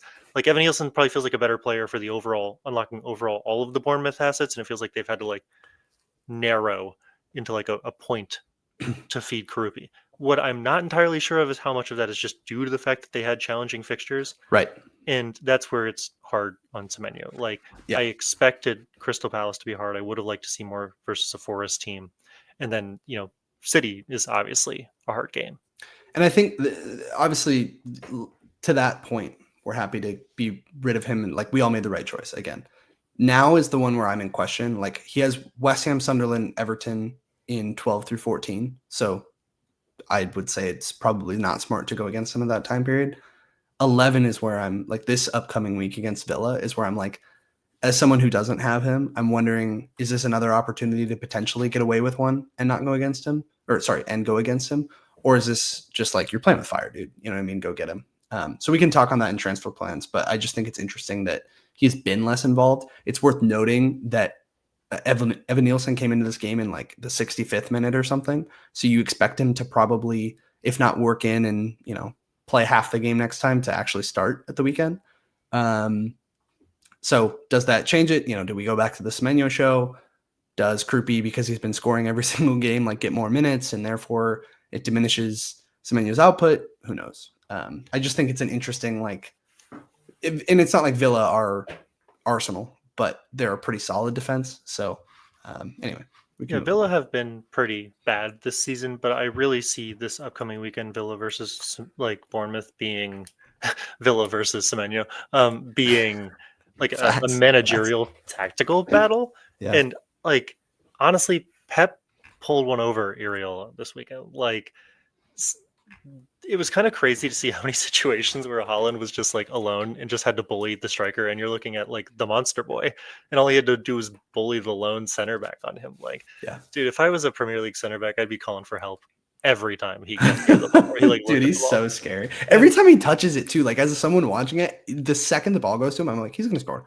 Mhm. Like every time, and he looks confident. The team, the way they pass to him, like they put it into a spot where he's just gonna continue to like. Oh my god, he's such a powerful athlete to watch. Like He's amazing. I think he's a rarity in the sense of like when we think of athletes in the U.S., we're thinking of like those players are robbed from soccer because they go play like football or Yeah. basketball or something. Basketball, Like he is like that level of athlete. Like he's a tight end who plays striker. It's fucking awesome. I yeah, love watching him. it's wild. Yeah, I don't know. Soccer like opens to like a more diverse set of body types. I think is an Yeah, interesting thing. You get a like a little 5'2" guy versus a Holland, and the and they 5'2" could guy's both be Lissandro Martinez, and he's the center back. It's like what's going right, on right. here? But yeah, okay. So back to Semenyo. Just last thing I'll say is, so I don't know if this game's going to be like this is a game where you might be able to fade Semenyo, but just keep in mind that Villa haven't been good, and Bournemouth might just wreck them. I think this is Yeah, just a tactical battle. I could see this one being a 1-0. yeah. So it's worth on XGC. Villa are 1, 2, 3, 4, 5, 6, ninth in the league, ninth best. That's better. They were like 20th for the first couple weeks. I'd be interested to see their XGC graphed week by week, like where they Yeah, rank. yeah. They're and then but XG wise, like attacking, they're second to last between Yeah, West so Ham and they Burnley. still shit there. Okay. So it's same type of thing as what we're talking about with Liverpool. Like I get scared to look at a team that only does one thing on one side of the ball because then I'm like, well, it's gonna bite you in the ass one of these days, right? You're good. Like that's Leeds, right? That's what happened to Leeds. They've been really good defensively, but they can't move the ball forward, and then they just got fucking thumped by Brighton. Yeah. And so, to your point, yeah, may just be time to go get him. I am an advocate of play your own game, but one thing I'll say, and that you've already said, is that you're just gonna get kicked in the nuts if you don't have Semenyo because And like a player like 100% of Mateta, yeah, 100% of players are gonna have him. And so you are just if Semenyo scores, if you don't have him, you pulling over everyone else. It's like it's a risk play, right? You're right. aware of that. Yeah, 100%. Okay, last one. We both watched this one, Sunderland, Everton. We Fire talked game. about it enough. So yeah, just a fire game, like super fun to watch. But FPL wise, we already touched on it a little bit. And Dye went off at half, and I think otherwise he could have done maybe a little bit more. The only other thing I wanted to note here, and I don't think it's incredibly relevant because Sunderland's fixtures are so bad, but are that God, what's the guy's name? One of their defenders. Now I'm going to sound like a prick. One of their defenders is just absolutely awesome. I want to say Alderete, but that's not the right one. It is Ballard. He is so attacking. It's insane. So not only that, but he was second on their team in defensive contributions. He hit it at exactly 10. He's 4-5, which is why it hasn't been on our radar, right? You have a player like a Mukiele who was surprisingly quiet in this one, got a yellow, barely defconned. Like that was weird, but good for me as a non-owner. But yeah, I just think he's like if Sunderland or if and when they do get into a better run of fixtures, like he could be a genuine option at 4-5 because he's got that attacking threat that you see in like players like Gabriel, obviously in a different way, but he's just so attacking that I'm like, oh my god, he might be worth it. Their fixture run is just so fucked that it's not worth it at the moment. It's incredibly bad. It's But like awful. But yeah, actually, interestingly enough, for those of people who were smart enough and had enough foresight to like call Sunderland a good team at the beginning of the season and grab one of their assets, Ballard was the one I think most people had. yeah, Like, he and then he was got injured. expected Yeah, to be this attacking return threat. yeah, So it's interesting. He's back from his injury. He's not scoring at like same rate as like an Alderete yeah. or a Muki. It's not Mukiele. Mukele. I However heard they them say it. pronounce it this weekend, but Whatever. All right. Well, that covers all the games. mhm. Do you want to talk transfers? Should we get cooking? Yeah, let's. This is where science becomes art. Do you want to go? You want me to go? Why don't you go? Okay. I will happily take you up on that. But I know we're about to pontificate for forever here, but I actually am glad that we went through, I'm glad that we went through everything as in depth as we did, because now I feel like I have different insights than what I walked into. Yeah, I feel like pod the with. stage is set for this discussion. Need me to zoom in at all? You good? Yeah, that's fine. Yeah, maybe zoom in a little actually, if you can. All right. Yeah. I think it's losing Yeah, there you go. clarity. That's better. So, setting the stage, 0 mil in the bank, 2 free transfers. Oh my god, we're in the same spot. Yep. Last week I took Pedro out and I went to Mateta, which I did real early. like Monday just to get around the price rises, and Pedro scored 9, Mateta got 9, so it was a wash. So we're chilling there. Actually, no, yeah, okay, that is what I did. And then I rolled one transfer. I had 2 last week as well. I was tempted to get rid of Tarkowski last week and actually bring in a Chow was the only person I was looking at, so I Yeah, didn't do that, and that proved to that be worked okay out. because Yeah. Tarkowski got one more point. So woo. That being said, I alluded to it earlier. I think it is time for Tarkowski to get gone. Um, Everton just aren't cleaning. Like, Yeah. and They're not a very good defense. they're They not a really very good aren't. defense. They're not, I you said it thought a this would while be a back. week against Sunderland where they'd be okay because they're pretty porous attacking wise, but yeah, they're just not a very good defense. Yeah, I played him because I was like, you know, Sunderland or a promoted team, maybe they could be inconsistent a little bit. I almost expected more from Tarkowski than I did from Ndai in a weird way. Yeah. But I mean, they have in terms of clean sheets, they have 1, 2 that Tarkowski's played in. And we know from that graph we were looking at earlier that clean sheets matter. Like the DEFCONs are good Yeah. floor raisers, but Senesi, who's getting a lot of DEFCONs, is also still indexing on those clean sheets. And a 5.5 mil defender who's not getting clean sheets, and honestly, who's sort of underperforming in the DEFCONs too, like Yeah. No, it's he just went from a DEFCON monster to suddenly being out on those. Now yeah, Keane is more like the guy, so yeah, I think it's he time to get stopped rid. getting it. I brought him in. That was what I happened. told you DEFCONs were going to be a fucking nightmare this year. Well, I mean they are, but honestly, if it was like a normal year, I think we'd be riding def cards a lot harder. But just with all the shit that's been going on with like the defensive Yeah, goals, I don't think we're it's as a lot. locked in on them. Well, I think the place to start here is with Saka, actually. Yep. So good next couple fixtures, Sunderland and Tottenham, but you don't sound sold on him long term, and so you might not. You might be in a position where you don't have to do this. Where I'm honestly kind of projecting my team on yours now that I'm thinking about it, but obviously you could sell him, get somebody in that area, and then spread the funds around if you wanted to. I don't think now is necessarily the time to do that, but I'm curious what you thought. After coming out of last weekend, he doesn't return. Like, is that somebody that you're looking to move on, or are you like, hey, I'm going to hold on to him for a couple weeks and then get rid of him, or are you set on this structure long term? Because you do also have just about all the players I would want. You know what I mean? Like, you're not in a position where I feel like you're really missing anyone that you need to get. So I switched over to the pick the team because I think it's an interesting illustration to just basically say who would I play this week. Right. I was talking shit about the Everton guys, but one of the reasons I didn't transfer them out was because they have the Fulham game this week, and well, I'm concerned. See, and I would start Senesi because we just talked about Villa being such a shit attack, and he defcons for sure. Like, I think I'm going to start him regardless this week in my So team. right, it's just kind of a question of like, should I transfer out Saka, or do we think that he's going to score against Sunderland? So And I've been weighing this, and in my head, I'm like, I don't think unless you need to transfer him out, which I might, in a position like yours, I'm like, I would keep him. Like, at the end of the day, it is still Sunderland, like a promoted side versus Arsenal. Like that's ultimately, we just saw Everton. If you watch that first half of the game, Everton just battered them, right? Just looked like they were going at them, and Sunderland started really on the back foot. And good for them for fighting back, but against an Arsenal, you got to think that they're going to control that game and dominate that game. I don't think Saka is worth 10 million, or at least he hasn't proven to be worth 10 million yet.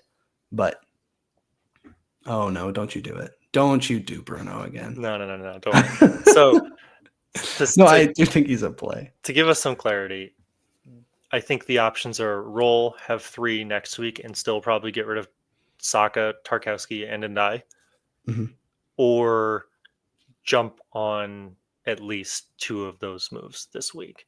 So this is again where I'm asking you about the Tottenham stuff, because you're looking at United mids, and I'm like, if you think United are going to pop off against Tottenham, then yeah, fucking go for that. So that's the thing. I don't necessarily think they do, and I'm like, does it make just more sense to have a Saka versus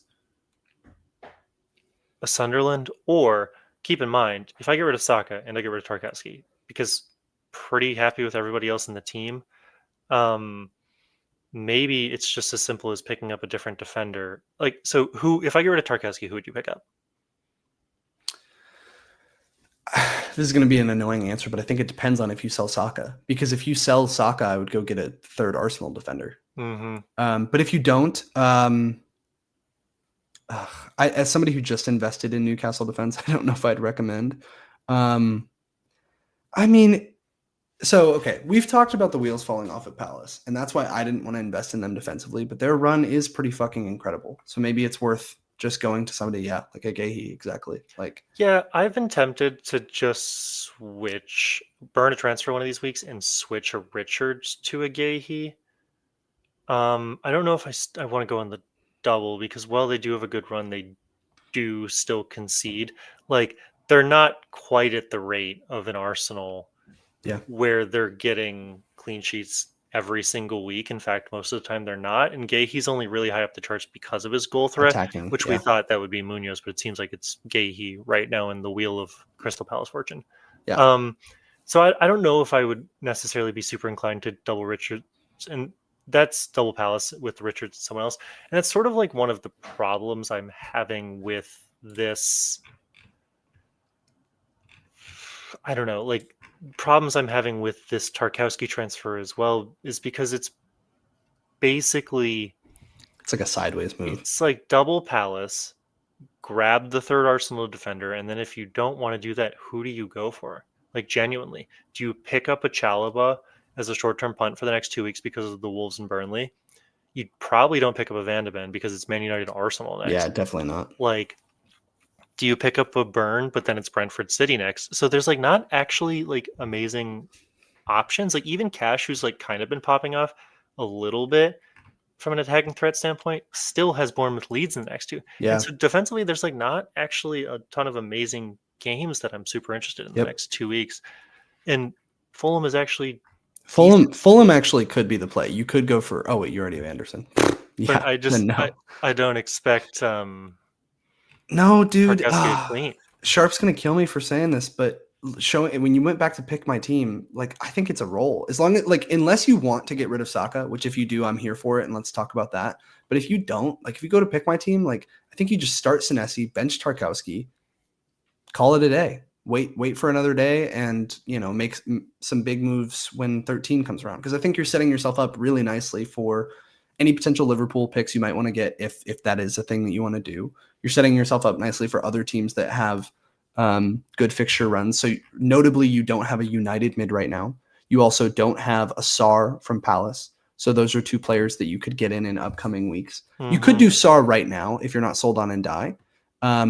The only player that I have in common with you that I'm wondering, like, is this a priority transfer? Is Voltamade, where it's like he did get subbed at half. He wasn't involved at all in the Newcastle attack. Like, is he somebody that you're looking to priority transfer out, or is he somebody that you're like, I'm fine to hold him for a little bit and see what happens?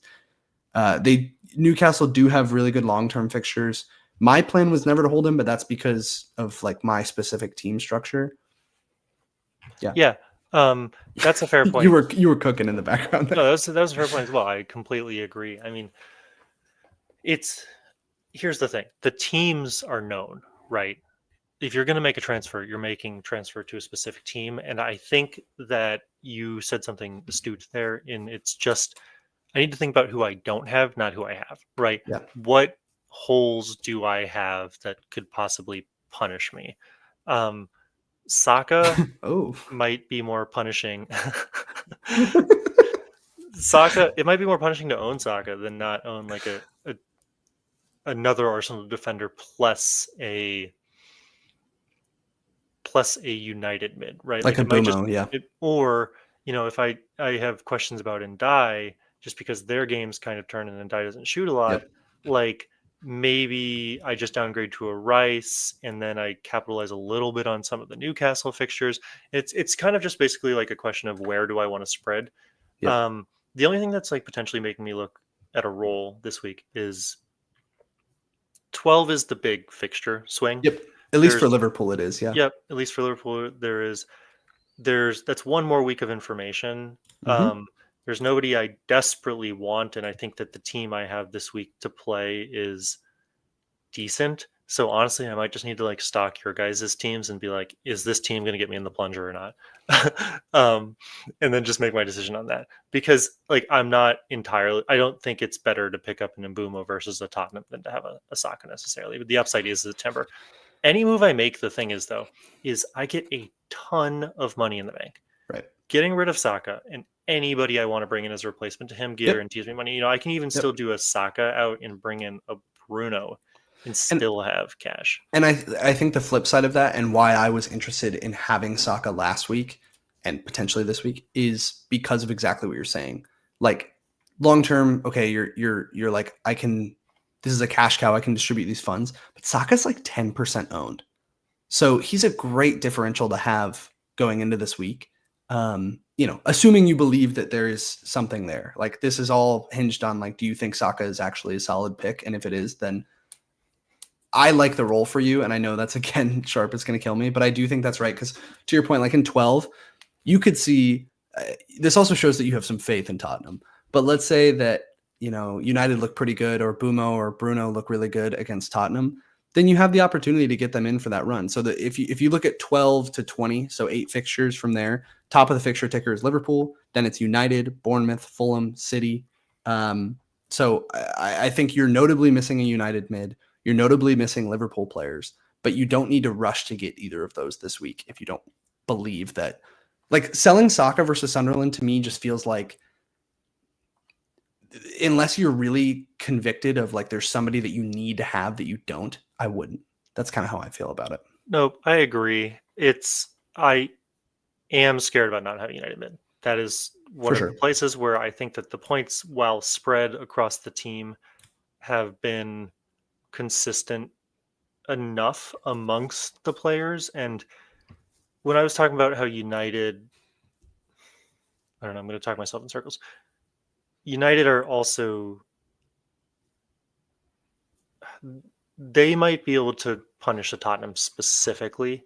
I feel like I'm worried that both teams are really going to field the game, and United's going to have enough individual quality, right? Like Right.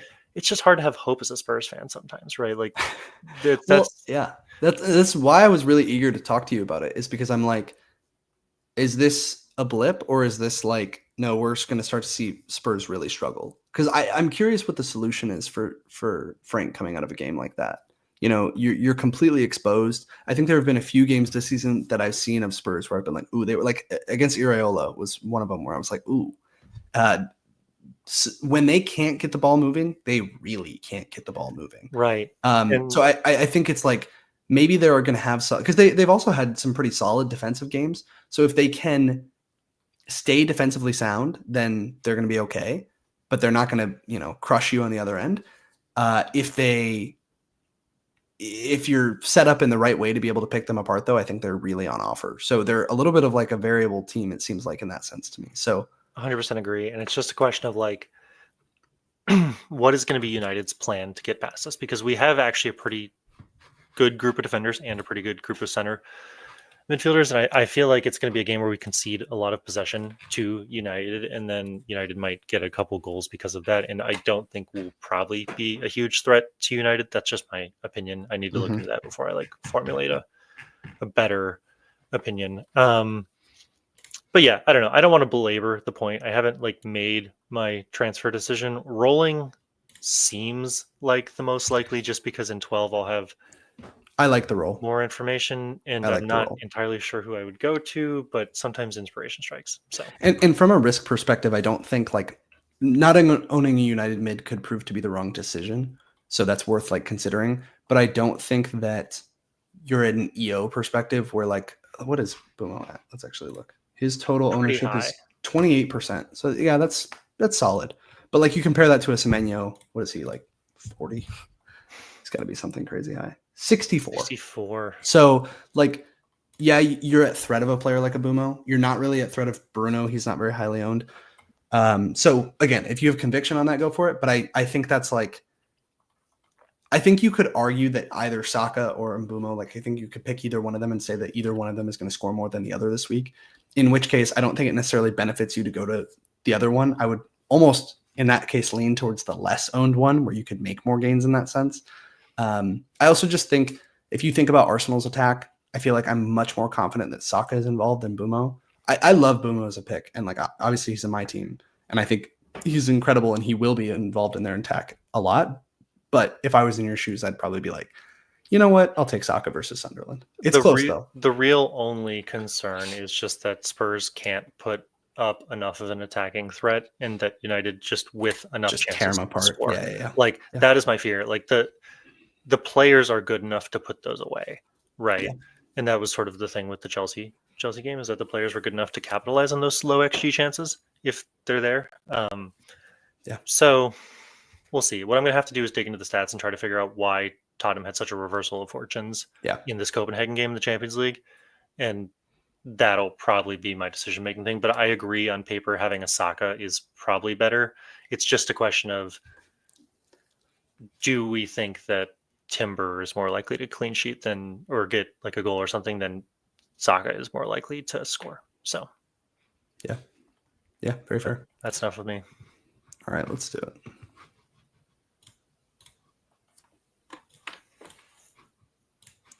Okay, so this is my team.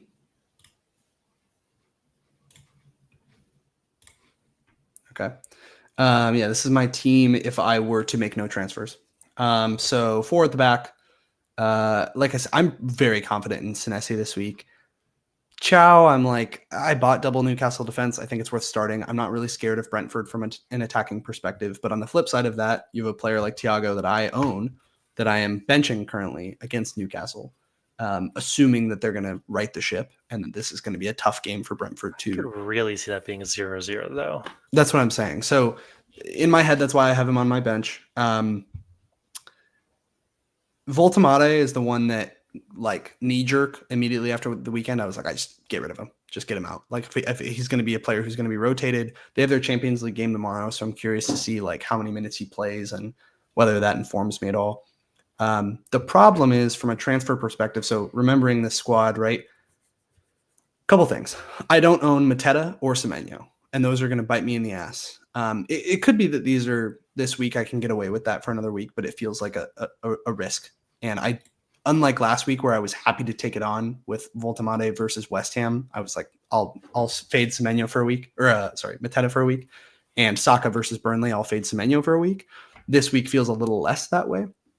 The problem is I have no money in the bank. So in order to get a Voltamade to a Mateta, I have to sell somebody else. I am 0.4 shy.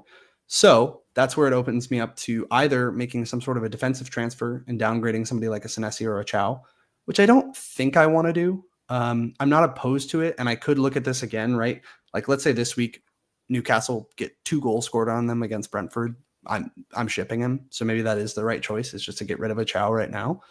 But I also feel like I bet on this double Newcastle defense. Quitting on them after a week doesn't quite make sense. The flip side of that is, in order to afford this move, I either have to sell Saka, which we'll come to. But if, let's say I wanted to keep Saka, I'd have to sell one of these guys, either Sar and Dai, down to like a Minte, which I don't mind. But the problem is I don't want to sell either of these guys. Like, I could be convinced, and this is why I'm saying I'm like really open for business here, because I think I could be convinced of a lot of different things. So I could sell Minte, or sell one of these guys for Minte. I don't think I have to worry too much about Ndai from like an injury perspective. That doesn't bother me too much. And I just really like him long-term as like a talisman at Everton. So I'm tempted to keep him in that sense. Sar looked really threatening at the weekend. He was very attacking. I like his run of fixtures. It, again, feels weird to be selling him ahead of those. It just doesn't feel right. So, okay, then you don't go down that route. Then it's like, all right, sell Saka. And obviously the player to bring in would be Semenyo. Oops. Hello. Would be Semenyo. And then to your point, I have so much money to play around with. So it probably would just be something as simple as this and playing those two. But it just, like, same reason as why I'm trying to convince you to roll in that sense, is like, I just feel like selling Saka versus Sunderland is dumb. It feels dumb. It might not be, and I could even do something here where with this extra money, maybe next week, if let's say Chow doesn't work out, then I just turn him into a third Arsenal defender and I rock triple defense, which sounds great to me. So like, this opens doors, but the flip side of that is the plan was, in theory, to just roll this week and to just leave in Saka and leave in Voltemade and then bring in Mateta versus Wolves the following week and bring in Semenyo versus West Ham the following week. So those are just like more natural entry points for both those players. The problem is I go one more week of like taking on the risk of not owning them. And ultimately with two guys that blanked over the weekend in Saka and Voltemade. So that's where I'm at. The only other player I could take money out of is Thiago. Their fixtures are pretty brutal coming up. So it's Newcastle, Brighton, Burnley, Arsenal, Tottenham. They turn pretty nicely by 16, but in the short term, they're not amazing. So, and he didn't do anything this weekend. Like he was completely uninvolved in that game. Granted, we showed the graph like that game was super low XG on both ends between Palace and Brentford, but I could just get rid of him. Same thing though. I think what I'm struggling with mentally is that I set this wild card up. I picked all these players very specifically for very specific reasons. And it feels like a week after that to be transferring two of them out just makes me be like, again, the plan regardless is next week to get Semenyo in and to get Mateta in. So unless something changes from like an injury perspective, that's the plan. So point being, I could be convinced to roll here. I could be convinced to do a double move, a single move, or like take a hit. You could tell me anything here and I would take any of that. Okay. I think they're all great thoughts. And I think what matters if you decide to do anything is, are you going to play the guys you are transferring out? Or transferring in, rather. So yeah, I would play them both. Mateta and Semenyo. Yeah, I would play them both. Okay, you'd bring them both in. So over a Woltemade versus Brentford and a Saka versus Sunderland. Yeah, and so like that's why I'm saying like neither of those feel like you need to keep them. Again, the natural exit point on paper was okay. Voltemade plays City next, and Saka plays Tottenham, which we've touched on as maybe a better fixture than I thought. But at that point, Semenyo versus West Ham or Saka versus Tottenham, I'll probably just go Semenyo. So I'd probably make this double move next week regardless, and then maybe even upgrade one of these guys to a Gakpo, or like I said, upgrade Joao to a Arsenal defender. Like I can just do a triple move at that point. So the plan was always to target 12 for that fixture swing. The problem is I'm just sitting here being like, do I make the moves now? Do I just go early on a couple of these, get in Mateta, who's just like on fire? He's playing incredibly well. We talked about all the things with regards to that Brighton game of it potentially being like a really back and forth game. And that screams like, okay, Mateta is going to do really well. I should have him. And if I could just do 1-for-1 Voltemade to Mateta right now, I would have already done it, but it's not close. So I have to make a move somewhere else and potentially downgrade one of the mids or a forward or a defender that I don't really want to. So then that brings me to, I'm going to sell Saka next week anyway. I should just sell him now. So, yeah. What do you gain by bringing in a GUI or a Karupi Jr.? Yeah. For like 3 million, yeah. You're going to do it for Thiago? Or excuse me, Woltemade? That's I guess it depends, right? For? Because no. In my mind, I was looking at taking out Thiago and doing it. Like, just for my own curiosity, if you got rid of Thiago and Saka, how much money would you have? Yep. I got you. 16. So then could you bring in Semenyo and Mateta? Oh, yeah, for sure. Easily it could.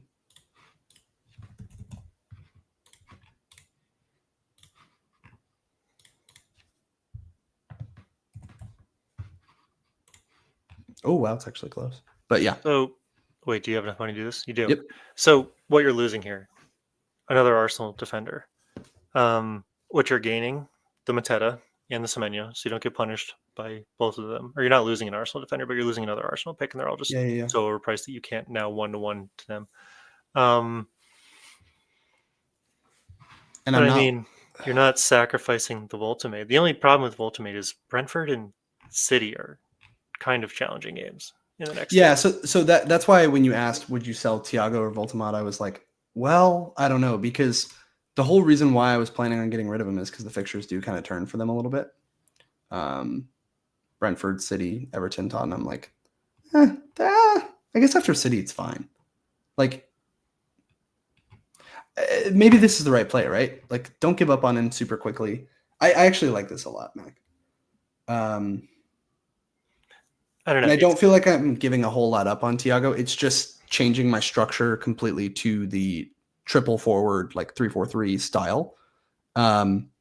It probably locks me out of going to a Gakpo later, but that's okay. Like I don't have the money in the bank that in the other scenario to upgrade to an Arsenal defender or to upgrade to a better midfielder like a Gakpo, just because I have so much money invested in forwards.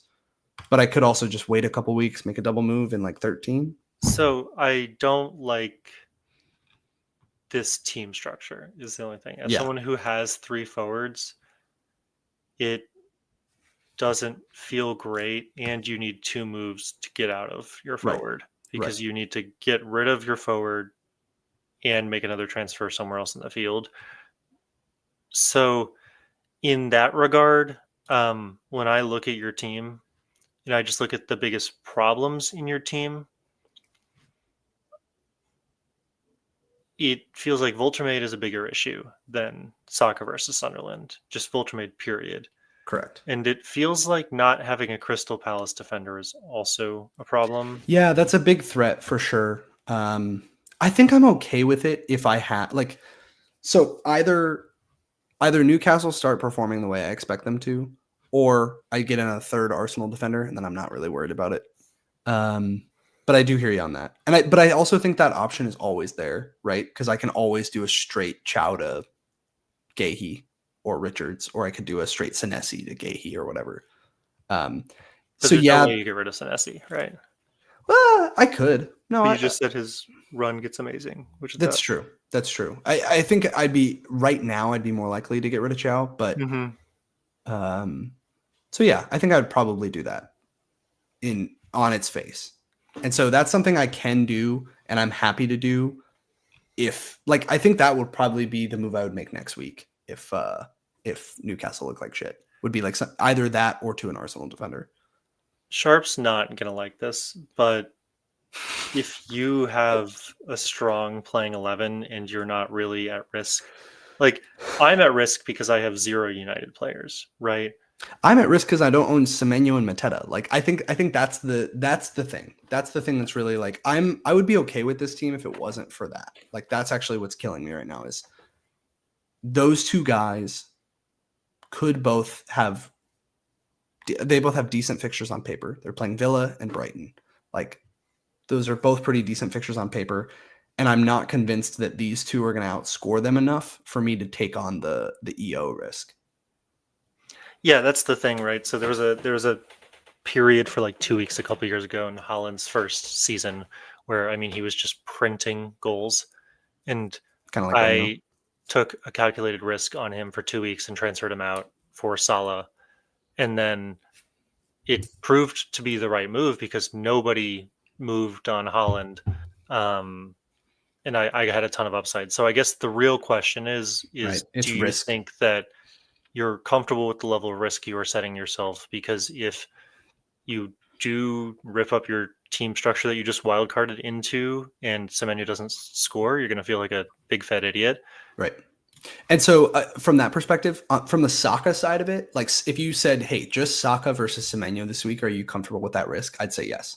Mm-hmm. Like I'm not doubting that Semenyo could have a big game against Villa because he absolutely could. He could in any game, but I will take that bet. It's the Voltemade one that I don't like. And that's why I'm sitting here being like, God, I don't want to bet against Mateta again. So here's door number 3 is I could just go straight to, you guessed it, Joao Pedro, and just have him versus Wolves and not like it would require another move, right? If I wanted to get Mateta, that means that I'd keep Joao Pedro for a couple weeks or just this week and then go directly to Mateta. Again, I'm not super worried about banking transfers in the sense of we get topped off in 16. So it's okay for me to take a couple of aggressive moves like this. So I'm not necessarily opposed to that. It just means that I'm essentially banking or like planning another transfer for next week to go to Mateta. I don't think there's anything wrong with that necessarily, though. If you know you want to get rid of Saka next week and bring him a 10 next week, and you just want to capitalize on, you think Joao Pedro is going to score more points this week versus Wolves and No, I don't. versus That's the Brentford. thing. I don't necessarily like. That's what I need your help on that. Like, I'm not sold on Joao Pedro. We talked about it in our Chelsea section. If I'm just like, was that like, is he good now, or like, is that a trend of, okay? To your point, Chelsea's going to start finding him more often, right? And we're going to see, okay, he's going to get on the end of a lot of chances, and that was just the beginning of that, and he's going to come back. It's kind of to what Sharp said last week, or is it just they played a Tottenham team that were fucking shit and they had a big day, and naturally he's the number 9, so he got more chances than most of the other players on the field. Like, I could see either of those being true. And so I'm like, Wolves is a great fixture, just like point blank, period. It's a great fixture. They're So it getting could just, relegated. it could just be an easy way to do that. They have also fired their manager before this game. Yeah. So I think with Chelsea, if you're going to make this move, just wait literally a day, because they're going to play Quarabag tomorrow, who, while a respectable and decent team, is probably a lower level Premier League team of quality. And if Joao Pedro puts up like 3, I think you can say like he's the man against poor opposition, and then it's probably like a no-brainer. If I Joao think that's Pedro true with the play, Voltemade stuff too. Like, there's so many midweek games. So yeah, that's one of the things we bitch about with midweek games is we're like, the rotation. But the thing is, we get more information, right? And when you have a terrible Newcastle game like this past weekend, we can see how much of that is a blip versus just a change in form. Okay. If you had to pick one of those options now without any info, obviously we're going to get that. But like, if you, out of those, so either Mateta and Semenyo roll, or Joao Pedro. It's going to be this holy trinity of whichever one you and I don't collectively agree on. Sharp's but if I was in your shoes, I think that I would roll, honestly. Okay. I would verify the XGC for Brentford first. Yeah. Yeah.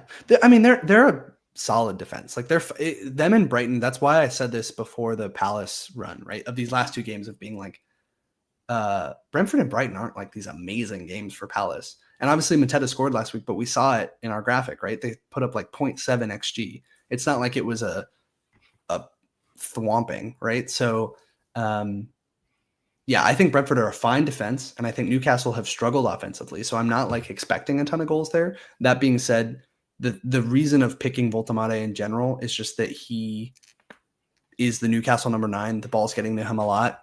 Our conversation with Connor, like, they're going to try to get him the ball, and he's going to be central to that. So, it's a bet. It's not my strongest bet, but the problem is I can't just get rid of him 1-for-1 unless I go Joao Pedro. And that feels exciting and like risky, but not necessarily like a smart long-term pick.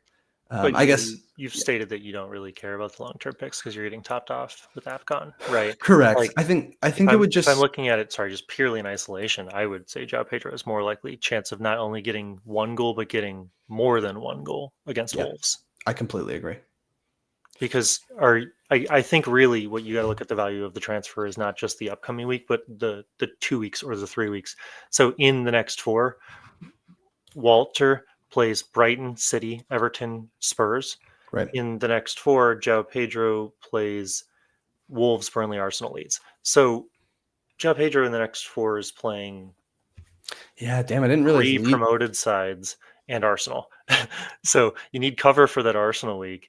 And it's challenging with him because he hasn't scored, but I'm kind of regretting transferring out Joao Pedro and bringing in Walter as well. I don't regret bringing in Mateta for Joao Pedro, but I do regret bringing in Walter maybe ahead of Mateta and putting myself in this situation. Yeah, I think to your point, I'll take some learnings from midweek. But that is tempting. That is super tempting. And then just make a double move next week. Well, and maybe not. 2 transfers next week, or make a triple move in 3 weeks if you can set yourself up well enough to not have to move next week. Like, it's, for me, this is a big week because there's so many significant fixture swings in 12 that I really need to figure out how confident am I in the Liverpool assets? How confident am I in the Manchester United assets? How confident am I in the Palace Bournemouth assets. and the Palace assets? Those are my big questions. Yeah. All right. I love this. I think we've done phenomenally in just a short 2 hours. So that's been lovely. The two nerds were left alone. Facts, dude. You can't give us unlimited time in FB Ref to be able to just chat. That's fucked.